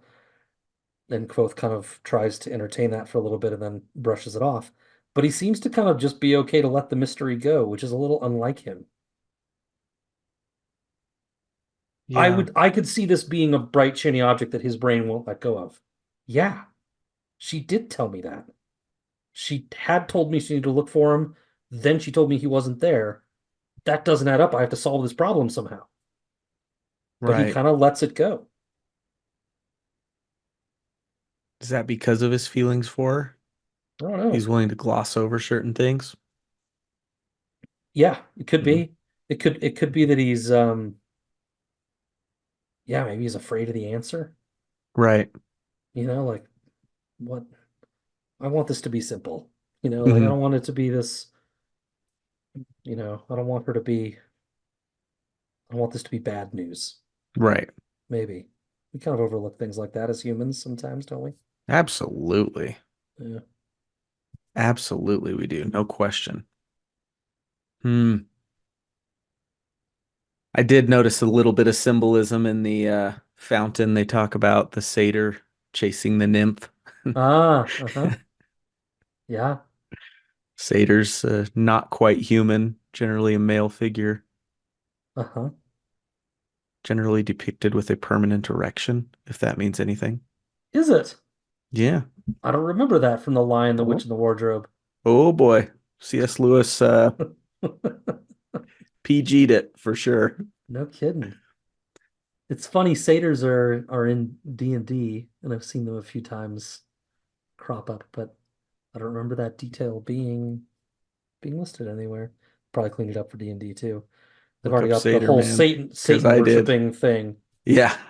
They probably don't want the satyr cock involved as well. But it is interesting that, then he finds her. Yeah, after calling out that little bit of symbolism in the fountain. But Yeah. Huh. yeah. That is interesting. Hmm. Just a fun little bit. That's the kind of stuff I like with these stories. Yeah. I'm like, you could take the Chandrian out of these books completely, and I'd still just be like, I've said that before. Yeah. I Yeah. just want my I just Just want give me my the teen teenage drama. rom-com, man. Yep. That's all I Yeah. want. Well, then, speaking to that part of you, aren't these rich kids she dates ever sickly? Don't any of them ever have They just all look like great. They eat well, clammy dude. skin or like No, gray man. eyes or like They they eat need well. They have glasses? access to all the best health care.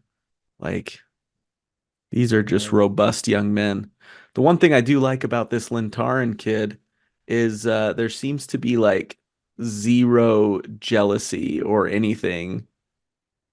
Yeah. He's just like, "Hey, Kvothe, nice to meet you, man." And then he Yeah. allows them to sit here and have this obviously like inside, slightly flirty conversation.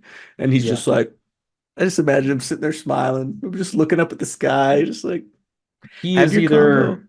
completely dead weight in the brain category Sure, he could just be a complete meathead. or so overconfident that it doesn't matter to Right. him.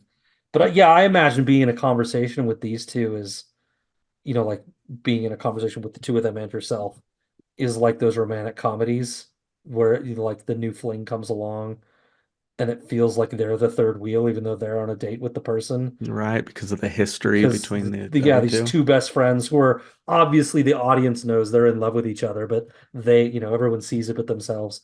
I Yep. watched I watched earlier this week a new movie that's on Netflix called Players. Uh Mm, it's got Gina Rodriguez in it, whom I okay. really like. And it was funny. It was really well done. Uh I mean, don't show it to the kids, but as, somewhat raunchy romantic comedies go, I really enjoyed it. But yeah, I mean, friends have this chemistry that like you're watching and you're like, huh. And if Lynn Tarrant had anything other than a boulder sitting on his shoulders, he'd be like, "There's something going on here. Some something." As they're walking away, he's like, "Who's that guy? Yeah, How do you know him?" yeah, Ta-da. exactly. Yeah, He just seems happy to be there. yeah, yeah. Looking at He's the like, "Yeah, sun, if we telling the hurry, we time. should still be. If we hurry, we Yeah, should still we make can. it." Yeah, we'll be okay. It did make me think that whole staring at the sun to get the time bit about whether they're going to be on time. Like, it'd be really hard to make plans Hmm. if clocks weren't like readily available.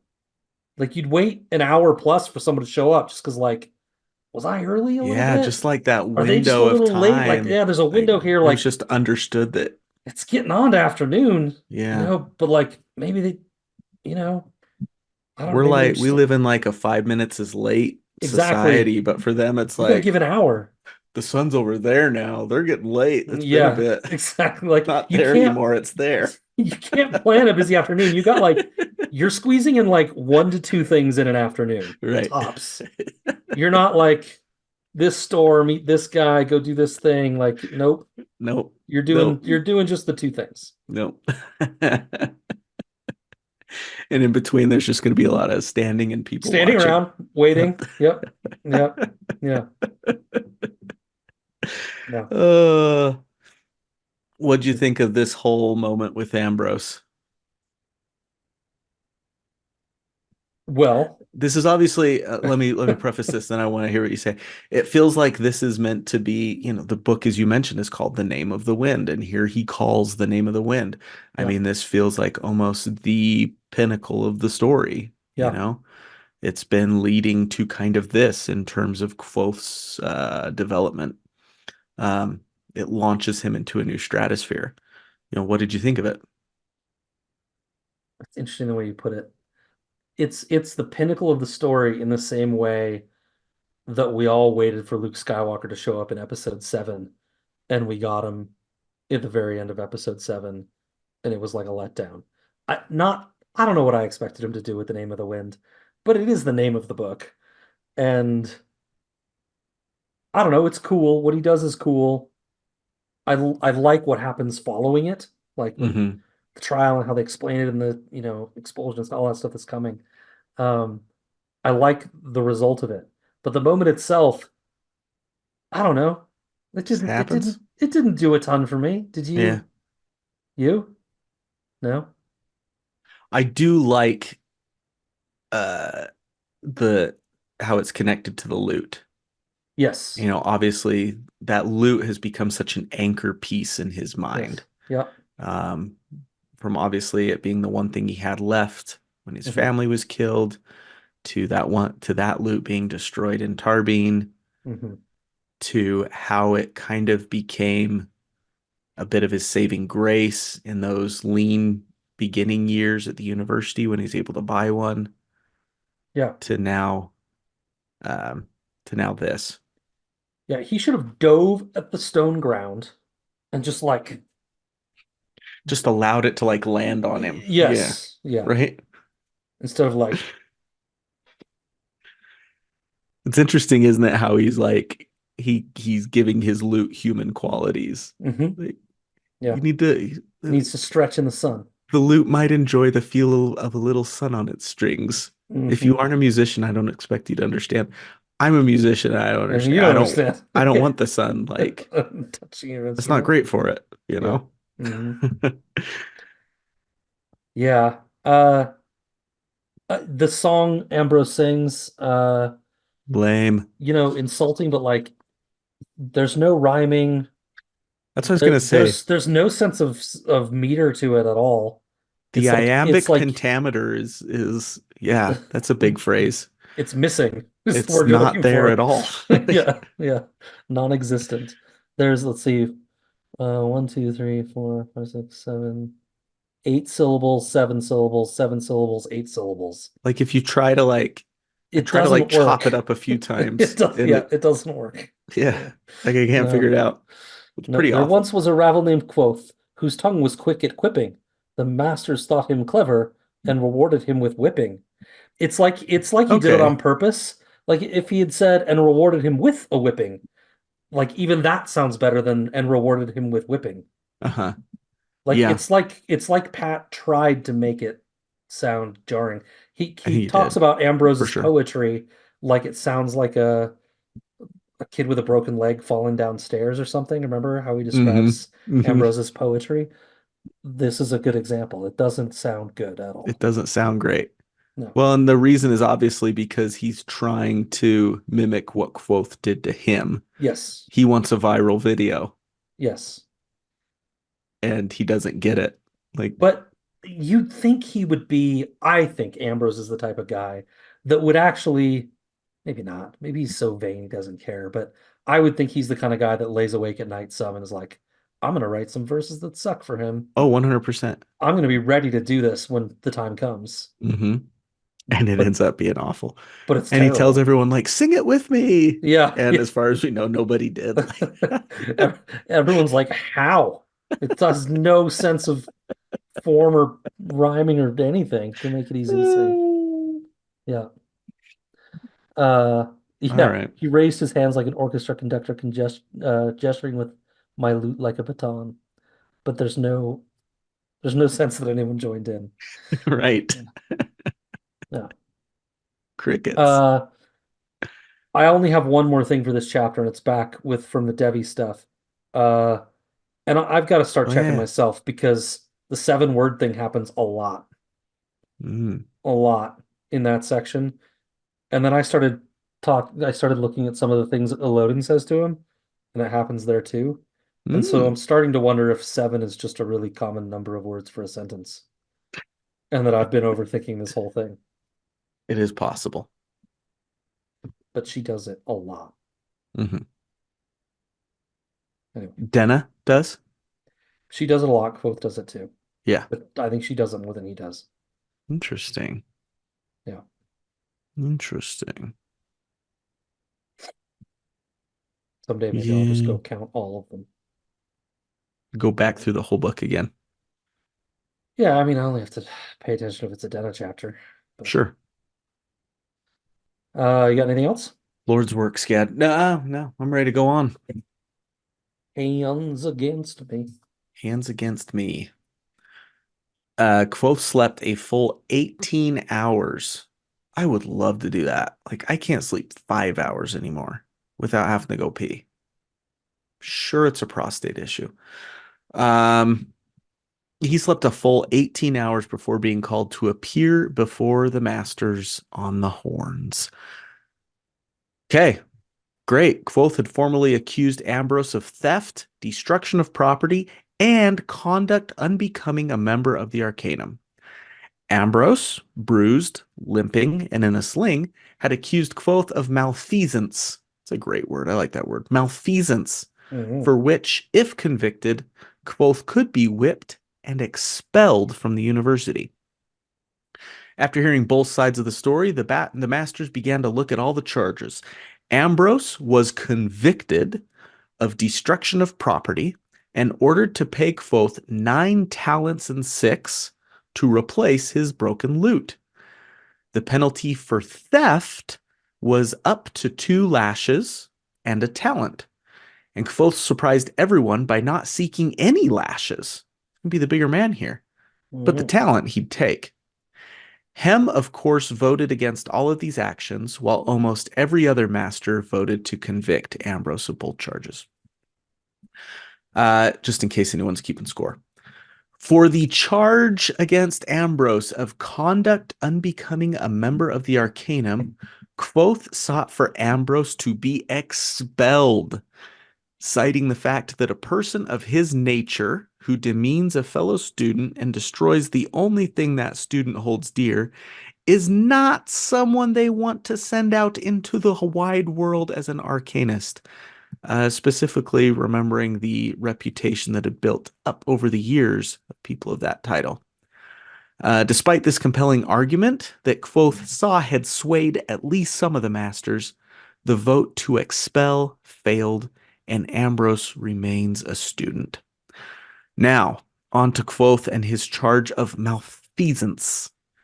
The penalty, as we mentioned, was lashings and expulsion from the university. Yes, you can do both.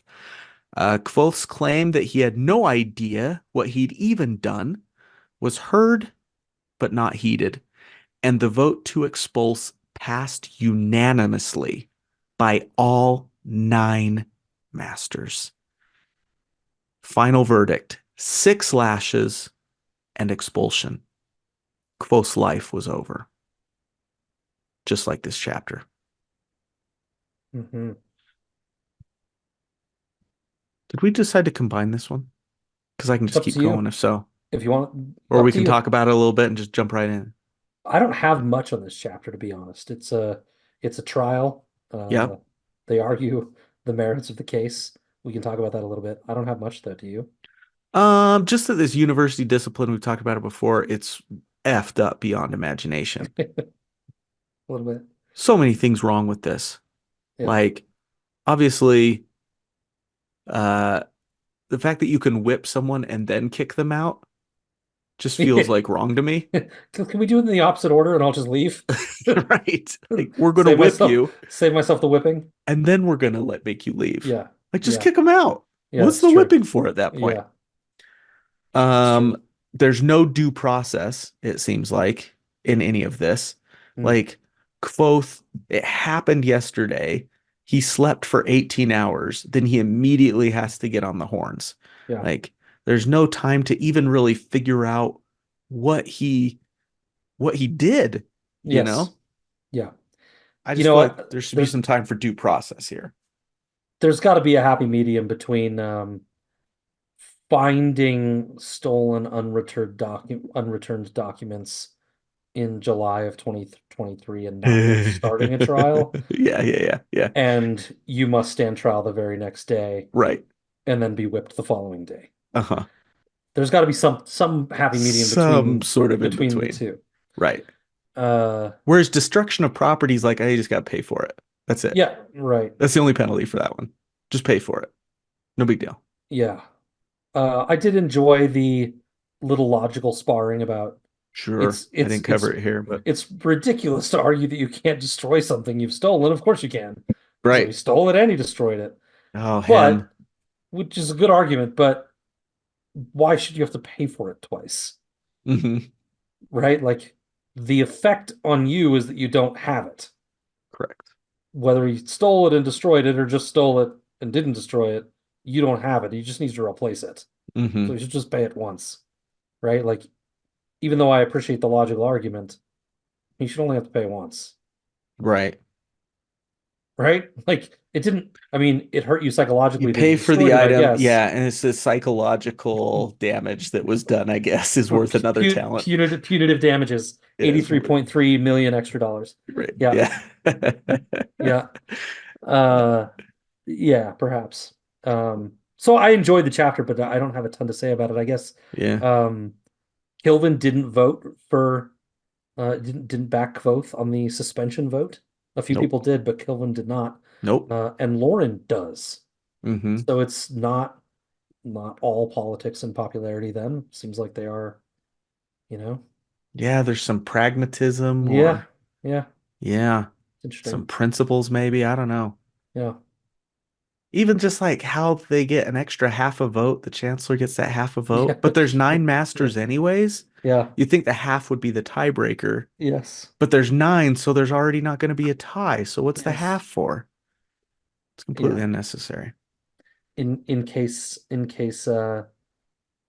Maybe they don't always have nine a voting sitting members. yeah maybe a sitting master has to go get surgery or something and can't Yeah, be rushed back to hold a vote. yeah, yeah.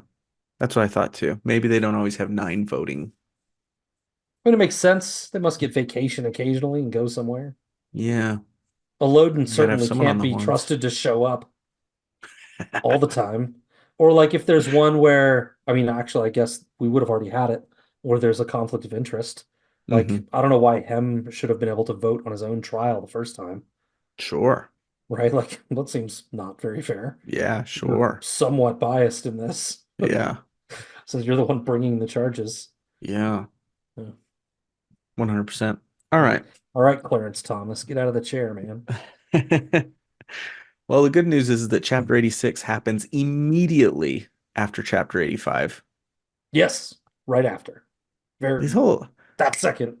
I love how like Rothfuss writing chapters is literally just like throwing darts at a board. No idea. Sometimes it's half a page, Yeah, sometimes it's 12 pages, yeah. sometimes it's two chapters that really should have just been one, probably. It's like I going to the don't Fey realm and coming back. How much time passed? know. No In idea. this That's for case, all you D&D guys out there. it's the very next line. Kvothe couldn't wrap his mind around what had just happened.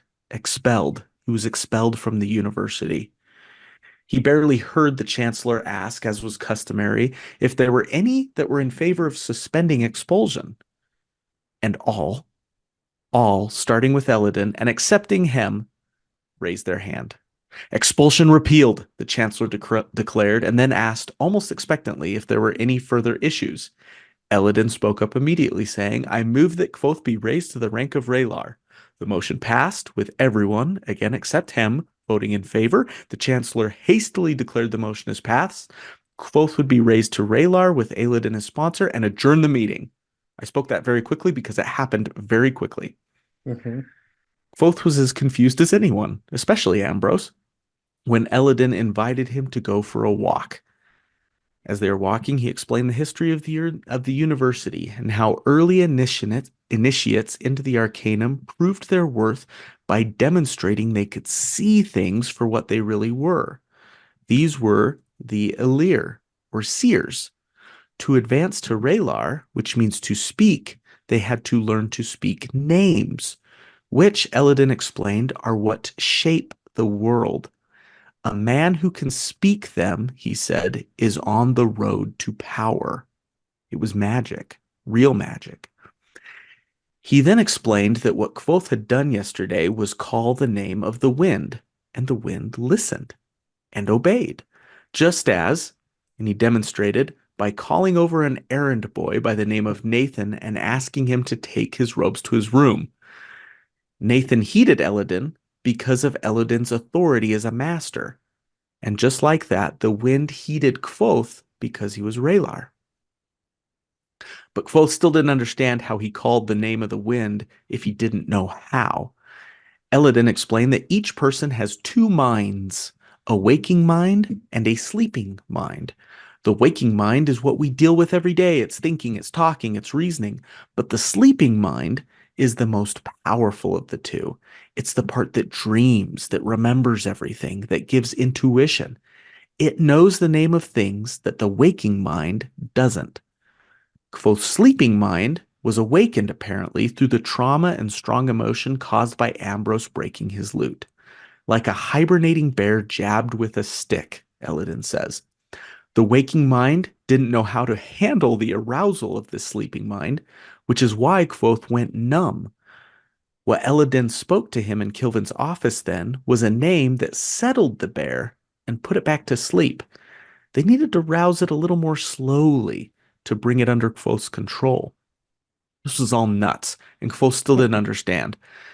Eladin empathized, explaining that naming had to be experienced. It couldn't be understood through description and just talking it through. He compared it to describing the color of a passing boy's shirt. It was blue. But what does that mean? How do you describe blue? You can't. You understand it, but you can't describe it. It's just a word, not a name. A word would be like a painting of a fire, he says, but a name is the fire itself. But, he confided, there are other ways to understand what blue is. And he pointed to the sky. Blue! Blue! Blue! And that's the end of the chapter. Elodin is like a child with this naming business. I love it. He's so excited, Uh-huh. right? So He's like, enthusiastic. Yeah, yeah, it's adorable. right. It rings true even if you don't understand it.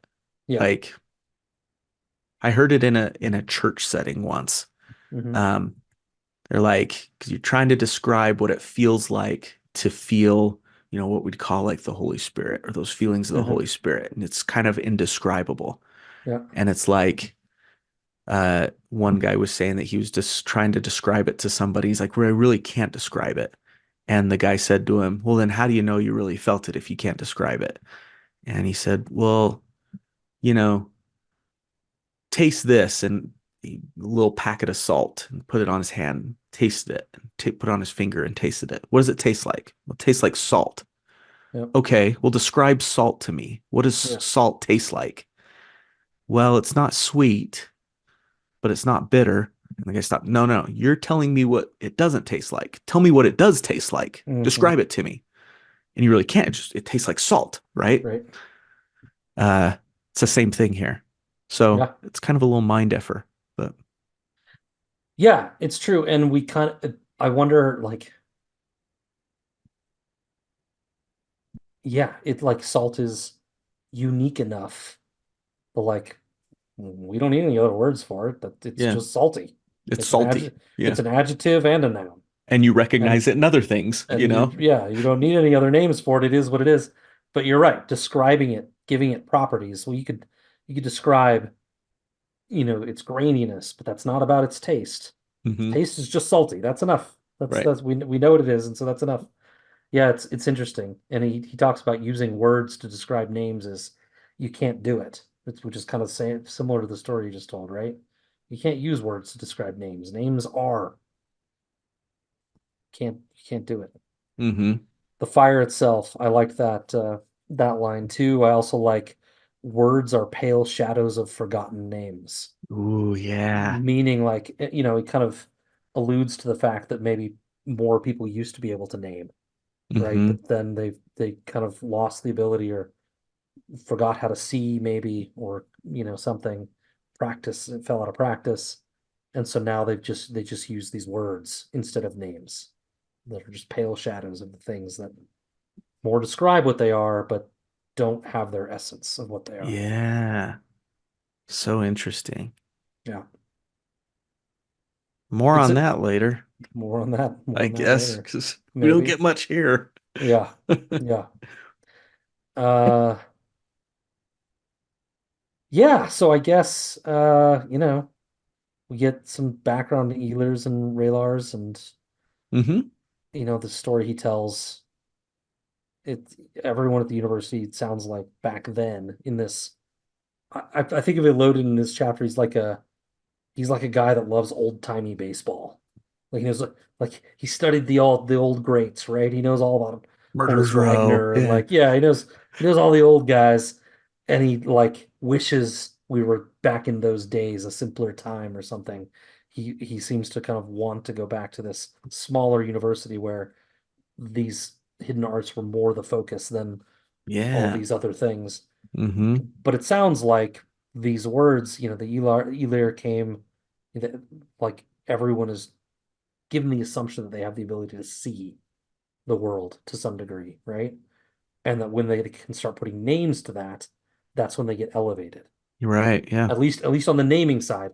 But there's all these other disciplines, right? There's like the sigilry stuff, and there's the medica, and there's alchemy. Like it seems like you can move to Raylar in other disciplines that have nothing to do with Yeah. It's naming, become a, yeah. Yeah. right? It's But become back in the synonymous, day, those levels. Yeah. right? But back in the day, it was probably just about going from where you can just kind of see the world and you recognize things to like being able to identify them and name them, right? Hmm. And that it was probably more like you just become a Railar when you prove you can name something, Right. right? Yeah. And I wonder if it all happened. He kind of brings it up that it's not something you get through books. You just have to experience it at some point. Yeah, And I don't know if everything back then required as traumatic an experience as Kvothe had here, yeah. but there is almost like a, But like you said, he's been building toward it, right? sure. That we've had several instances where he's noticed the pattern of leaves swirling around in a square or something, right? He even has right before he goes up to Trebin, the night he gets stabbed, Elodin sits with him and they watch in the Palace of Wind, or that's not the palace, the something of wind, Chamber of Wind, something. They Yeah, watch the yeah. leaves go around and around, and Hmm. he's he's really out of it from being stabbed to the point where like his sleeping mind probably is the one that's processing this and learning, right? And so he did it even earlier in this chapter, or maybe it was the previous one, when he's sitting with Will and Sim, and he's just he on the by the fountain that you talked about. It was one of the previous ones where he's watching the leaves. And he's just Hmm. kind of absent-mindedly answering their questions, but he's really watching what's going on. Like I think it's happening to him more and more where he's able to like slip between these two states to see things as they truly are and Yeah, learn their names, right? that's interesting. Maybe explains a bit about the university now that you're talking about it in that way. The university, why they have all these other disciplines, Mm. is to make them money. It really is. Hmm. It's a money making bit because that's no way to build the basis of a money-making university of like, okay, you're going to learn how to see things. And at another point, it's different for everybody, Yeah, right? You're going to have right. this experience that takes you up this path to Yeah. Raylar where you'll learn the names. But it could take 6 months for Years. this Yeah. person. It could take years. Universities don't work that way, right? You get Yeah. in a field of study and you have to do this and this and this and this, and you advance after this many classes or credits or whatever, Hmm. and you go on and on and on. So it's almost like that's why naming and all of this isn't doing so well at the Hmm. university because it doesn't make any money. Yeah. It's like You can't the art. standardize it, you It's know? yeah, totally. And there's no guarantees. What's Hmm. the what's the ROI on this? Right. right? But if they keep enough people involved that have, a secret society, if you will, that know the true value of naming and how much power and prestige and control and influence it can bring you, even if you have just handfuls of people that can do it to maintain that, they can use the other things to subsidize the people that Sure. like Yeah. patrons, right? Like back in the olden times before you just had to become an artist and support yourself and figure it out and do it on your own. Lots of ways to help artists get their music out there and stuff now, but like back then it was like you notice talent and a rich dude would be like, got to invest. Maybe Mozart never delivers anything any good, but we got to invest in this guy so that Mozart can succeed because one of them had to, but I don't know which one. You don't know which one we invest, right? We don't know which people are going to become real good namers, but we got these other things making money for us to subsidize so that we can make sure that we support these other programs, right? It's like This lost leader. it's like Kevin Smith doing what was the Yeah, Bruce Willis movie yeah, yeah, so that he could make yeah, yeah. Cop out, Clerks 2 or Clerks, like the movies cop he out. really wanted to make. Yeah, yeah. Yeah, yeah. And Ben Affleck makes that joke too somewhere. He's like, you gotta was that in? I think it was in maybe Jay and Silent Bob Strike Back, where he's like, Mhm. you gotta do a safe movie, and then you gotta do, a fun movie. And uh Matt Damon says something like, and then you do reindeer games, like mocking him or something. Matt Yes. Damon, who did The Great Wall, of course. Uh, Yeah. Never saw it. I feel Mm, lucky. do Yeah. not ever see that movie. Um, yeah, that's interesting. I hadn't really thought about that. That became clear just as you were talking about the different Mm. disciplines and everything. But you're right about it's almost like they have these other disciplines to subsidize things and keep their eye out for people that have real potential because that's exactly what they did here, right? Yeah. Like the clues and the undertones they talk about Yeah. the chancellor saying things like he gave me a tired kindly look, his eyes said he understood, but he had no choice to see things through to their natural end. He knew what was going to happen, the chancellor did, in Yeah. terms of him getting expelled. And then more of like they knew the masters were just waiting for the expulsion to happen to get it out of the way so they Yeah. could suspend it and then make the motion to advance into Raylar, put him on with Eladin, and send him on his way. Everyone except him knew that was going to happen. And him They talked probably about knew it before. also. He He did just too. didn't want to Just agree. in principle, he was Yeah, like, I hate this right. kid. Yeah, I'm not just going to do it. a token no vote. Yeah. But yeah, no, it was almost like they have a standing rule. Like Yeah. When we find a kid, kids yeah. will be kids, and they do this sometimes. It's a necessary evil part of the process. Promote them. Yeah. Like we gotta put them in the program, Yeah. right? Get them naming. Activate code alpha or Yeah, whatever. yeah. It's like, yeah. What's the Winter Soldier code words, right? Give them the activate them. Yep. Um, I'm thinking of yeah. the ones that Black Widow says to calm him down. Oh What does she yeah. say? To Hulk? Sun's getting real low, buddy. Sun's getting real low, Yeah. baby. Mm. If only. Mm-hmm. Scarlet would whisper that stuff to me. Yeah. Here we are. Yep. We I feel both like kind of like stare I, longingly off for a brief moment. I feel like I tell myself every week I'm gonna watch Marriage Story again, It's and every week I don't do it. heavy, man. Oh, it's heavy, but it's so Yeah. good. Yeah. Those ones you have to like be prepared for. You do. Yeah. Yeah. Requiem for a Dream.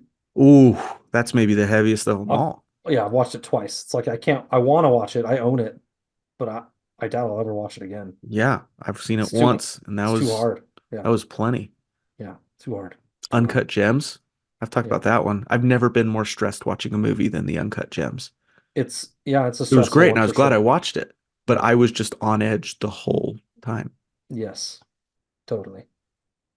Yeah. Anyways, uh, yeah, that's about what I got.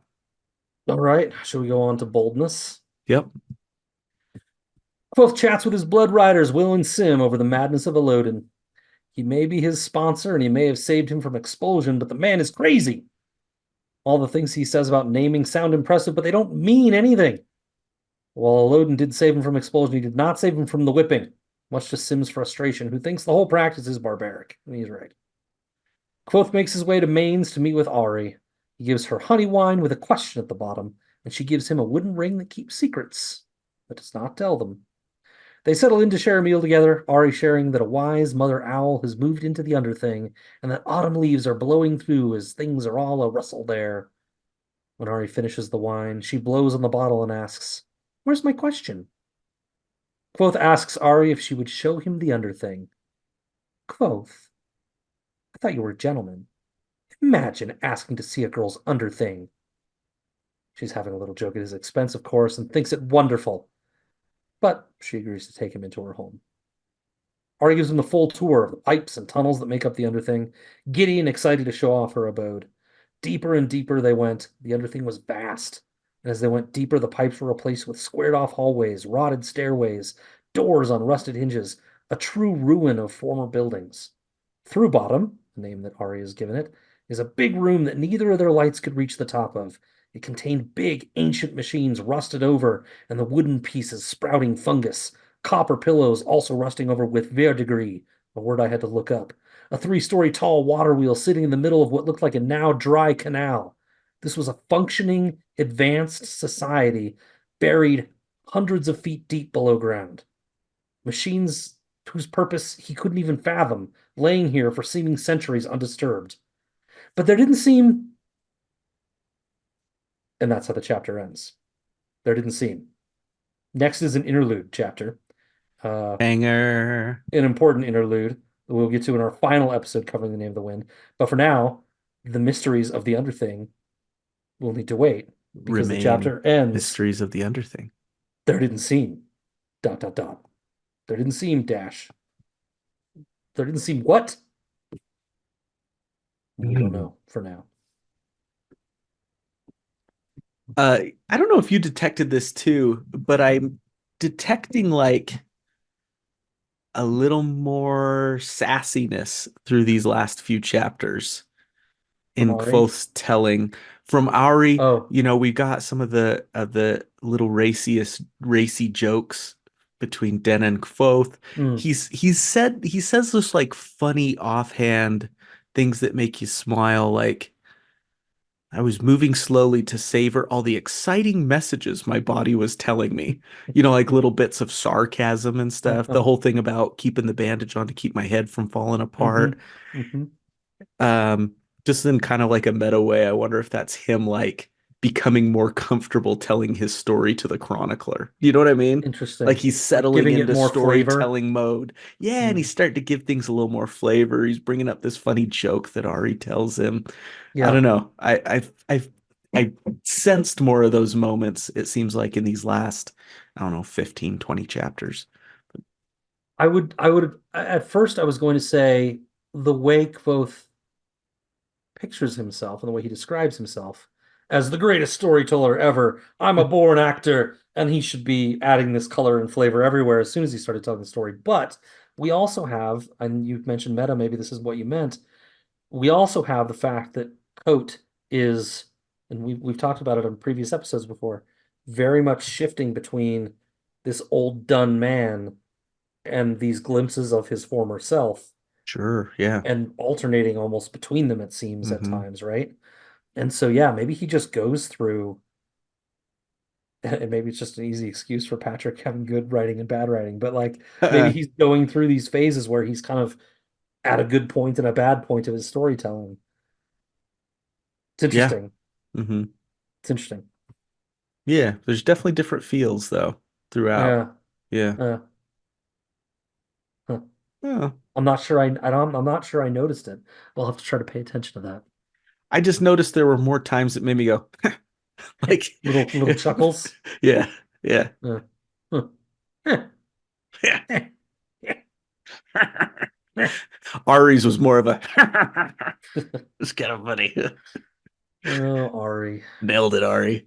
Nailed it, girl. Uh, Mm-hmm. Mm-hmm. I went to the library and I got the Narrow Road Between Desires, which is the Ooh. extended version of the lightning thing, or the lightning tree rather. Okay. Um, and it's interesting. Uh-huh. It it just yeah, it just puts more flavor to Bast and his whole experience. But I can't remember enough to remember how it really affects the storytelling of the main series. But I think I'm gonna go back and read Ari's story too. Um, anyway, yeah, Yeah. Yeah. there's more Sometimes you to Ari wonder for sure. sometimes you wonder if those little things are put out not so much to enhance or anything, but just to hold people over. Like, You hope not. here's the granola bar I hope not. in the purse. We talked Hey, about it before. This one feels like a money grab. It's like this story already existed and he just added to it.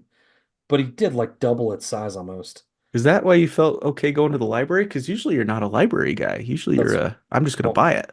yeah, I didn't want to support it.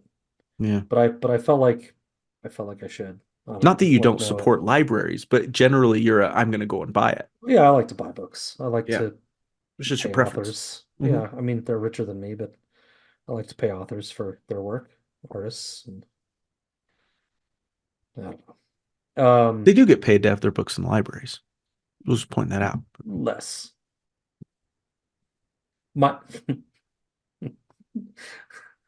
my my mom, when she was in New York, went to I can't remember the author's name now, but she went to a restaurant that this author, it's called Elaine's, is the restaurant, and he frequently mentions it in his writing. And it's kind of known that he goes there. And she went there hoping, kind of like to see him, and she's like, "I love your work. I have So she your did see him? next, I have your next three books on reserve at the library as soon as they're available." And he's like, "Thanks for the support." And see, I was just reading a thing from like where three authors were talking about how whether they get it from the library or buy it, they were just like, please, but maybe We'll have to ask Elena. they were they're Yeah. in different stages of life and Yes, perhaps. financially. Also, maybe it's changed. I mean, this story is 15 years old. Thanks for the support, I guess. Because the Uh, libraries have to buy the books, right? yeah, but it's one purchase for They're buying in hundreds or thousands of bulk. people to Yeah, read it, yeah, right? right, So instead of like them getting 100 sales, they get one, maybe. I don't know. or Maybe that's not however how most of many them look at it. copies the library buys. Yes, Yeah. right. Yeah. Hmm. Yeah. I certainly don't want to speak for all authors about how they feel about libraries. I didn't Right. mean, I didn't, I just meant to tell a humorous story. I find it humorous. Maybe all authors hate me now. Don't attack our libraries. Uh, it's quite enough to have a secret. Anything more would be greedy. Wisdom precludes boldness. Mm-hmm. That Yeah. it does. Kvothe, Kvothe, are you listening? Are you listening? Uh, there's room for both. There's got to be, Without right? You without people that got to balance it use boldness without wisdom, a lot of things would never get done. for sure. Yep. Yep. What do you think? Just this is really the last thing I have here, but what do you think we're meant to pull from this whole account of the Underthing? Um, I think it's building to something right now. Uh, Elodin said the university was built on top of another university. This feels like it's backing that up. The old chairs and tables and everything. That feels like that was an old iteration of the university. Um, I don't know. What do you think? I don't know. I didn't.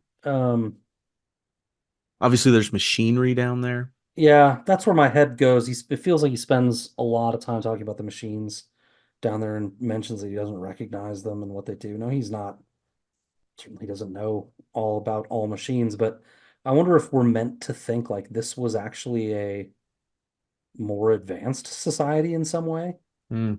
and the like maybe they fell into a kind of almost like it feels like too far, but like almost like a Dark Ages kind of thing like we did, where like civilization seemed almost, at least in some places of the world, seemed to kind of take a step back, right?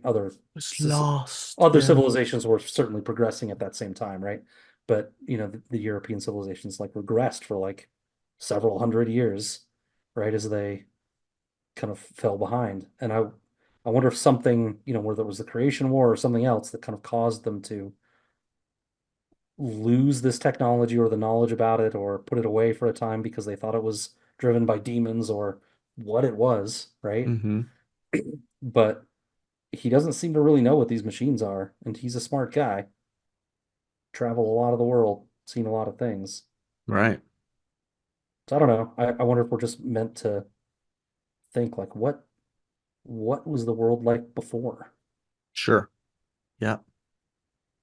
Elodin paints it as kind of simpler, right? Like a smaller university with, this smaller sect of people that were very focused on the naming part. It seems maybe like it was more complex in some ways. Yeah. And it makes almost like the university, I don't know, feel less, the current university almost feel a little less magical. We've got the pipes and the stuff. It Hmm. just feels like a shell on top of something that's a little more interesting, or, Yeah. And you got the four-plated door. there's this And what is great, the that hiding? four-plated room door. There's this great big hall that's bigger than a cathedral underground. Hmm. Like, and yet the university is just kind of this winding maze of buildings stuck to other Mismatched buildings buildings. and Yeah. mismatched crap. It kind of just feels like, Hmm. this, and then you've got all this piping and plumbing and everything. This big piece iron and rock and steel that's covering up what really matters. A three-story water wheel in a man-made canal. Hmm. I don't know. It Underground. sounds interesting. Underground. Yep. Yeah. And how did it get underground? Was it purposely buried? Was it Right. some sort of natural event? Was it He notes that there are windows in some of these things, but it's underground. bricked up, even though it's Hmm. underground? Yeah. Yep. Weird. I don't have Yep. much else. We don't have the answers. No. Hopefully we get them. There's a lot of answers to be told in the third book. Like a lot. Like Debbie After Dark? Devi After Dark. You know the spiel, Blood Riders, unless you're listening to us for the very first time. In which case, consider yourself warned at this moment right now that we are advancing to a segment we call Devi After Dark, where we talk spoilers. We talk about everything that's been revealed in all of what Rothfuss has released so far, and we mostly speculate. A lot of speculating in an unfinished series about what all of this means. What all of this means. Yeah. So if you don't want to be spoiled, turn it off. We'll catch you next Hmm. time. But here we go. And spoiled is a little generous. I feel like I don't know. I keep finding more and more stuff out there, mostly on Reddit, about this series, but I feel like it's way less settled theory than A Song Sure. of Ice and Fire is, right? Like it's a lot more stuff up in the air Like rather a than like settled. a RLJ theory, stuff like Yeah, that, which is exactly. pretty set in stone. There are some people doing some real good work on the Reddit, right? To like nail this stuff down. But to be honest, a lot of it's older and Mm, it's kind of died down. It's not yeah. very active. And so Hmm. there's not much new emerging stuff. But even though it's not active, I wouldn't call it settled either. It doesn't feel like everyone landed somewhere, right? So it's interesting. Um, so conjecture rather than spoilers, maybe, right? Dun, dun, Um, dun, dun. Conjecture after dark. yeah, exactly. Devi after dark. What do you want to talk about? You want to talk about Denna and how she died for 2 minutes. Yeah. Yeah. She died and was like brought back She says she for had a sinister pneumonia. purpose. Yeah. She says she had pneumonia when she was did she give a year? Should we just say when she She was a was baby? 2, I think. Two, yeah. Yeah. Died for 2 minutes. She says, I wonder if this all isn't some sort of mistake, if I should be dead. And when Kvothe listens to her, it feels like a faint crackling, like a paper crumbling. Hmm. There was no wetness, no bubbling. I believe when someone has like pneumonia effects, it's kind of like a wetness that you hear in their lungs, right? Yeah, and that's what he's also worried about hearing for the effects of the drugs that she's on too, Yeah. is like a slowness or like a, something affecting her This heart is that kind way. of like a dryness. Yeah. A little husky. Yeah. Not sorry, Yeah. not husky, but like as of or pertaining to a husk. Uh-huh. Not husky. Yeah. Um Huskish. I yeah, don't know. husk like. Um Husky. so there's uh one of the Chandrian is called Pale Alenta. Pale Alenta brings the blight, they say in A Wise Man's Fear when Kvothe is visiting another whole other society of people. Um, Denna is described as pale pretty frequently. Um, she's dark features, right? Dark hair, dark eyes, but pale skin. Silent come and silent go is one of the phrases that actually Denna sings to him earlier a few chapters ago when they're Mm, reciting things from the Chandrian. Um, and she very much leaves which on just a matches whim her. Yeah. quietly and doesn't say anything about it. Yeah. Um, and then shows up again when he's least expecting it. Silent come, silent go. And so I can't remember how much of this we speculated before, but it almost feels like she like died and was reborn somehow. Maybe Yeah, absolutely. not literally like a you know actually died and became a new baby and raised up, but like her experience was wiped or um transferred or to a new person or something and that's been forgotten, almost like a previous, like if she's a member of the Champion, like it's been erased and only kind of comes back to her in bits. Right. She's maybe like enslaved them, like I think we said like a sleeper agent maybe before. That's what comes to mind um for me. Yeah. I mean the farm is, we talked about like, well, how, uh how did she get the injuries, right? If did he really beat her, or maybe she's the one that did the work and she actually suffered some injuries, right, while Correct. Yep. doing the knife and sword work, right? Correct. Yeah.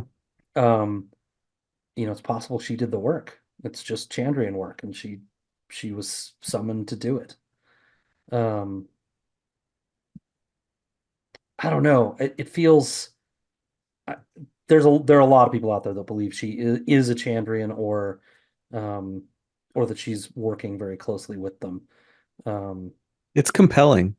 yeah, it It's compelling. she could be using they could be using her, as a member of the Chandrian, or just as an agent for them to kind of get to Kvothe. We've talked about that before. There are theories out there that there's the story of the Lackless box that um you need a son that brings the blood to open the box, and him being the son the of the Lackless family member that fled the family to run off with the Rue, um, his Hmm. mother, that maybe they know they need him. Because the theory is about, well, if she was a Channeling, why wouldn't she just kill him? There's plenty of opportunity for her to do that when they're alone. And it's because they need him. They think they need him, so they're kind of like trying to keep him close, maybe. Right. Yeah. Um, and that would be a reason to kind of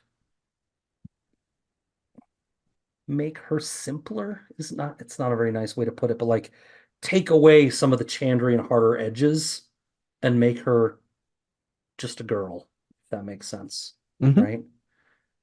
She's also the age stuff, like it feels like she's been around longer than they say how old she is. Like Kvothe thinks she looks like she's a couple years older than he is, but we have stories and memories from Diok, who tried to date her once. Like she was Yeah, pretty young when we talked about that a there's a little bit lived when it happened. experience there. Yeah, There's too many stories she has about being in different places for her really be as young as she is, kind of. would appear so. Um, anyway, there's just a lot there that doesn't add up with Denna. There's something missing, and I'm starting to land on she actually is Pale. I find it super compelling. If you look at it through those lenses, and I admit that you kind of have to look at it through a certain lens, but if you do, you can see moments where he's almost trying to protect her with this story, Hmm. right? From more obvious things of like, he only brings up six Chandrian, Hmm. right? Yep. Um, and I don't know if Paleo is one of them I speculated she would be the one that was the woman that was without clothes, without it's half naked. Yeah. but I don't know that for sure. But bringing up six and omitting one could be like Hmm. him keeping her out of it. Yeah. Um, One of the theories that I'm the reading, which is I'll just tell everyone and they can go Google it, but one of the theories I'm reading is called The Purpose of the Chandrian. It's only 5 months old by a guy named psychological underscore day 625. If you just go to the King Killer Chronicle Reddit and look up The Purpose of the Chandrian, you'll find it. But it has all sorts of stuff about who the Chandrian are, who might you can kind of get maybe who might be missing from the pot from that, but maybe not. I'm still kind of working my way through it. mm-hmm. But it's interesting for sure. Go look at it.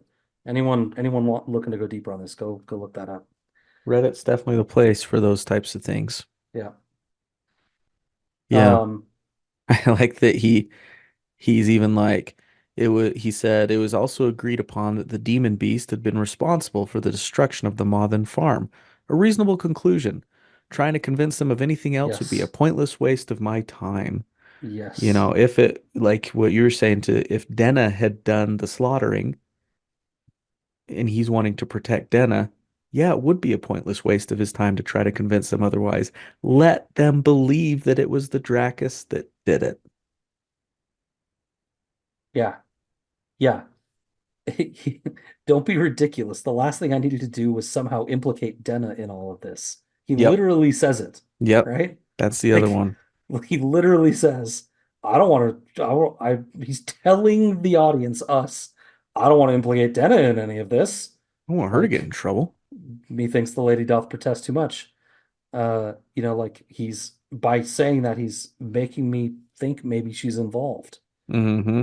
And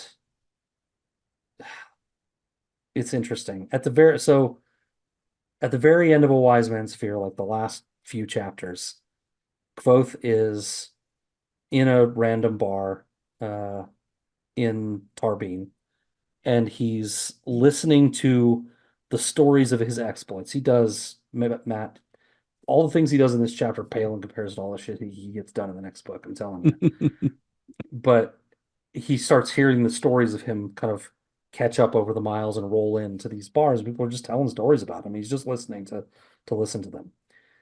But he hears the story of someone tells the story of himself killing the black beast of Trebon. Hmm. Even though the people of Trebon don't know him, they don't know his name. He never gives it to them. The girl, you don't know this yet, but a girl comes looking for him in a wise man's fear. It's Nina from Trebon and doesn't know his name and can't ask for him by name. They don't know who he is. But somehow this story has been attached to him as the Right. stories rolled through and found their way to Trebon. They're like, oh yeah, we know that guy, redhead. He did this too. And they accumulated this story too. But he calls it the Black Beast of Trebon, and uh he's about to hear, he says it, I was about to hear how I killed the demon beast when Denna actually opens the door with a friend of hers that she's on his arm, just like she always is on somebody's arm, Hmm. gasping for air and she can't breathe, and Kvothe saves her life. And so it's like he's literally about to hear how he killed this demon beast, And then maybe the demon beast herself comes in the door, interrupting the story, Hmm. right? Is it too perfect? I'm the white mutiny is I told you we might come back to the white mutiny stuff. If the Draccus didn't exist and it wasn't real, and he's playing a little language games with this story he heard in this bar, saying the black beast of Trebon. Maybe it was like more like a demon shape or something that she could summon or become as Denna, right? And it wasn't a Draccus, but it was a black beast of Trebon. And then later, the demon beast they call it. Maybe the White Mutiny is true that the Draccus itself didn't happen. It's just the story he's telling to cover for her, Right. to keep her out of it, to keep her out of the story, not to implicate her in it, as he says. And really, it was her the entire time that he had to save from the town because she had a relapse in her training, like the Winter Soldier, or something where she went on a killing spree, and she Right. and he had to stop it. Didn't In maybe which even know case, what he was doing or how to do it, but he stopped her. he definitely stopped her because nobody died in Trebon. Right, She didn't succeed at all if she did it. right. In which case, she did the Mothen farm, Yep. right? Got her injuries at the Mothen farm. He found her and stopped her, and then they met up again later or something. It's Right. very thin, right? It's very thin, but like he's being, it feels like he's being purposefully obtuse with some of the language, in addition to hitting us over the head with the blunt hammer of the She White didn't do Mutiny, anything. Yeah. the previous chapters, right? And Right. then now reinforcing it with, I would never want to implicate her. Don't be ridiculous. Right. Yep. And the resin thing almost feels like I saw a theory somewhere that maybe she purposefully ingested the resin Mm. because then she would be able to tell the truth a little more. She could be a little more truthful for him. It's almost like a part of her is unwilling to be Wants to get this caught. agent or this Chandrian or something. Mm-hmm. There's still a part of the old Denna in there Mm-hmm. that desperately wants to get out and get away from all of this. Mm. And Oh that man, resin, silent come, silent go. there you go. She can invade almost like a. They talk about that in the story of Telu and in Canis about how the demons, the skin changer type people, can Yeah. go inhabit the bodies. Mm-hmm. Maybe she's in there and she's Something with fighting. that. Yeah, there's like it's fighting, you know, kind of the new Jedi Order series that we were reading with Tahiri Vela, Mm-hmm. kind of having those Two two halves. personalities. Yeah, the two halves. There's the real Denna in there that was able to come out when the Denna resin forced her to be honest and truthful. Mhm. And maybe that whole you could push a little harder quote was like, Mhm. It pull me out these of this, answers bud. get me. Please Yeah. be my Prince Gallant. Like, Yeah. be that guy, Yeah. you know? Listeners, this is all very thin, but it's fun. And most of it is coming out right now. Like, Yeah. Yeah. Yeah. I'm not looking at notes because there are no notes. No. Uh yeah, do I have anything else on this? Let's see. Um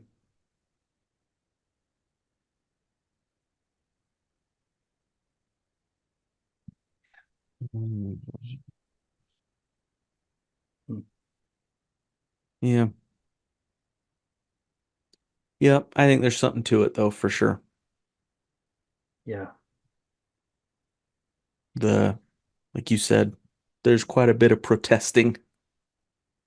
And the Draccus is a nice, like you said, the Draccus is a nice device to take the heat off of Denna, right? Right. Oh, and you know what? Literally distract them with the dragon story. It was conveniently burned and buried, and there's Yeah, no evidence left over. Those right. silly townspeople, you Yep, know. exactly. Yeah.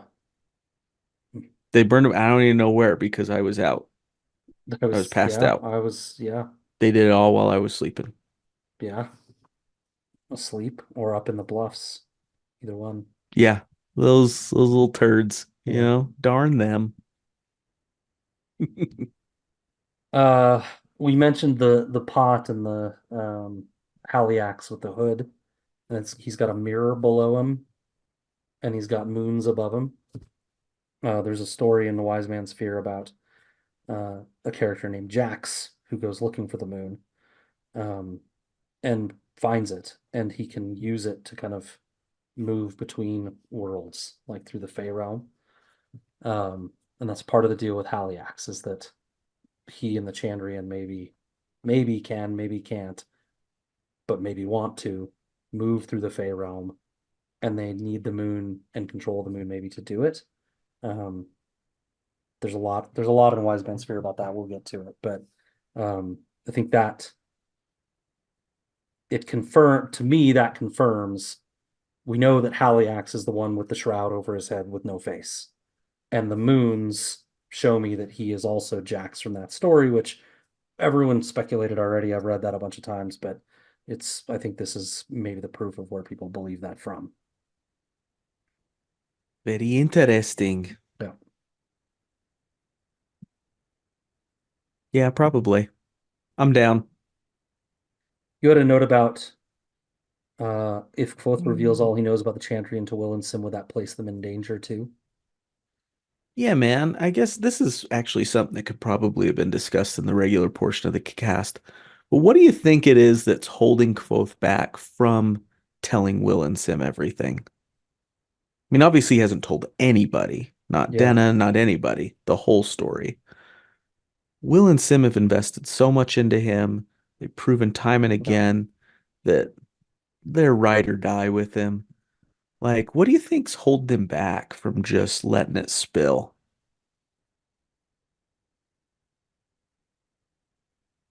Is it out of protection? It could be. We get a sense from him that, as long as you get the sense maybe in a Wise Man's Fear more, maybe. You get the sense though that the Chandrian probably they probably need like repeat occurrences to really find people that are saying their name over and over again. That they found Arliden and the troop because he was practicing that song over and over again, and they kept hearing his name. Right? Sure. Yeah. He could he's using their actual names. Right? I think he could probably tell Will and Sim about the Chandrian without putting them at risk. I don't know if he knows that, but if he just talks about them vaguely, like saying the word Chandrian, it's probably okay. If he Right. starts talking about their names and their activities and things, it seems more dangerous. Yeah, don't say Voldemort. But exactly. But also maybe he also just thinks better safe than sorry. Don't bring it up. And oh, by the way, I don't really want to anyway because they might judge me for it. Right. Is there still a block? There's still something that's keeping him from being able to completely confide in these people that are obviously have his best interests. Yeah, it's a little weird. Like he should trust them. Like, Mhm. But again, who am I to tell someone yeah, that they should or shouldn't tell about their traumatic past, to yeah. people, I guess. So I get that part too. But it's just interesting that he did open up to them more. But he says in that chapter, I told them about the Chandrian, but I didn't tell them the whole story. And that's fascinating to me. Like, where did he draw the line? Like, Yeah. I just have this unhealthy interest in the Chandrian and I wanted to go chase down this lead that I got. Like, at I what don't point did you know what I mean? I know what you mean. I don't remember what the text said, but I feel in my head it was he told them about the fire and the fact that Denna told him there was blue flame, and so they suspect the Chandrian. But why did he leave to Trebon in the first place? Good question. Right? Yeah. Sorry to cut you off there. Did he doesn't say, does he? I'm trying to find the quote where he said, It's a part of the storytelling he leaves out. it's I think it's in return. Most important Will and Sim, there it is. Uh they were the only ones that got a real explanation of what had happened, though I didn't tell them the entire truth about why I was interested in the Chandrian. I did tell them the whole story and showed them the scale. So They were like appropriately amazed. Will's bullshit meter is really good, And Right. he should have said, "Why'd you go in the first place?" Hmm. So that's what I'm wondering is where he drew the line. Yeah, Like, I've just always been really interested in the Chandrian, right. and But I not heard why. this lead, so I Yeah. went and chased after it, but didn't say, by the way, I'm interested in the Chandrian because I saw them. They killed my family. But you'd think, though, an inquisitive, maybe they were just so happy to have him back that they just let it go. But Right. you'd think an inquisitive friend like Will is, because his mind is sharp. He's like a very logical, like this, then this, then this, then this. That's Correct. Yeah. Sim's a bit of a free thinker guy, but Will is very methodical, right? Hmm. I think Will should have been like, okay, you're interested, but you had to give up class time. You didn't bother to say goodbye. There was so much urgency to it. What's really happening here? Yeah. Like it What's going feels on? like You he know what would I have mean? asked, yeah, more Yeah. questions. I agree with Yeah. you. Yeah. Yeah. What is it that Frodo says? You keep your secrets You or keep whatever. your secret. You keep your secrets. Yeah. All sassy. Hmm. Who's even saying that to him? I'm trying to remember. Is it Gandalf? Oh, it's Gandalf. Yeah, yeah. Yeah. Okay. I just remember him being sassy when he says it. Yes. Yeah. Oh, it's when they're on the There, it's the very beginning. the Yeah, they're yeah, on yeah, the yeah. yeah, yeah. When Gandalf comes for the party. Yeah. Yep. Got Hmm. it. Nailed it. It's a good one. Oh, he's like, oh, you don't say. All right, then keep your secrets. Yeah, it's a good one. You have anything else for Devi After Dark? No, I think the big stuff I wanted to hear your thoughts about was about Denna and all of this. So, I don't know, man. My summary is I think she's a Chandrian. I think yeah. it's where my head is now, and I don't. It doesn't all add up, right? Like you have to assume some really crazy shit's going on for it to be real, Right. but something's going on, so why not lean into the crazy stuff? Yeah, lean into the crazy. I think I'm leaning more towards the in that regard, but with a little bit of Denna inside that's almost like fighting to get out. Yeah, I Like like this that too. conflict within I type think thing. there's room for that Yeah. within the Chandrian idea. Mm-hmm. Mm-hmm. Yeah, variations on a theme, as they say. Yeah. Like maybe it was a deal with the devil type thing when she had the pneumonia and Mm-hmm. her Mm. parents were like, Mm. will you save our daughter? Please save her. All Mm-hmm. right, we'll save her, but there's a But it's going to be a trade-off. Lenta inside. Yep. Mm-hmm. Right. Something. Yeah. Yeah. Mm-hmm. Yeah. I guess we'll see. Mm. You want to sign off? Yeah, we can sign off. Let's do it. Unless you have anything else. No, You got great thoughts and the world deserves to hear them. no. I'm gonna for my sign off. I'm ready for it. Are you? Yeah. Okay. I called an audible on mine. Okay, go for it. All right. So this is Matt signing off. Um, that if you're ever wondering about a movie with Kevin Spacey Oh, jeez. and Kevin Pollak and Benicio del Toro, you're probably thinking of The Usual Suspects. That's it. Yep. You usually are suspecting that it's that movie. I'm gonna go watch it tonight. I'm not. It's No, you're late. not. No, you're It's not. very late, It's but almost I do one in want the to watch morning. it. Yeah. It's one of the first movies my wife and I watched together, I think. No way. Yeah, I think Oh, so. it's got a history. I have a memory. Yeah. Not of the movie's title, apparently, but I have a memory. Mm. Mm-hmm. Mm-hmm. No, it wasn't like that. We were like 14. Nice. Yeah, we were probably 16. Nice. But a Utah 16 is like everywhere else is 14, right? For sure. Okay, Scott signing off, and I'm just going to read you one line from this that I recommend everyone go read on the King Killer Chronicle Reddit.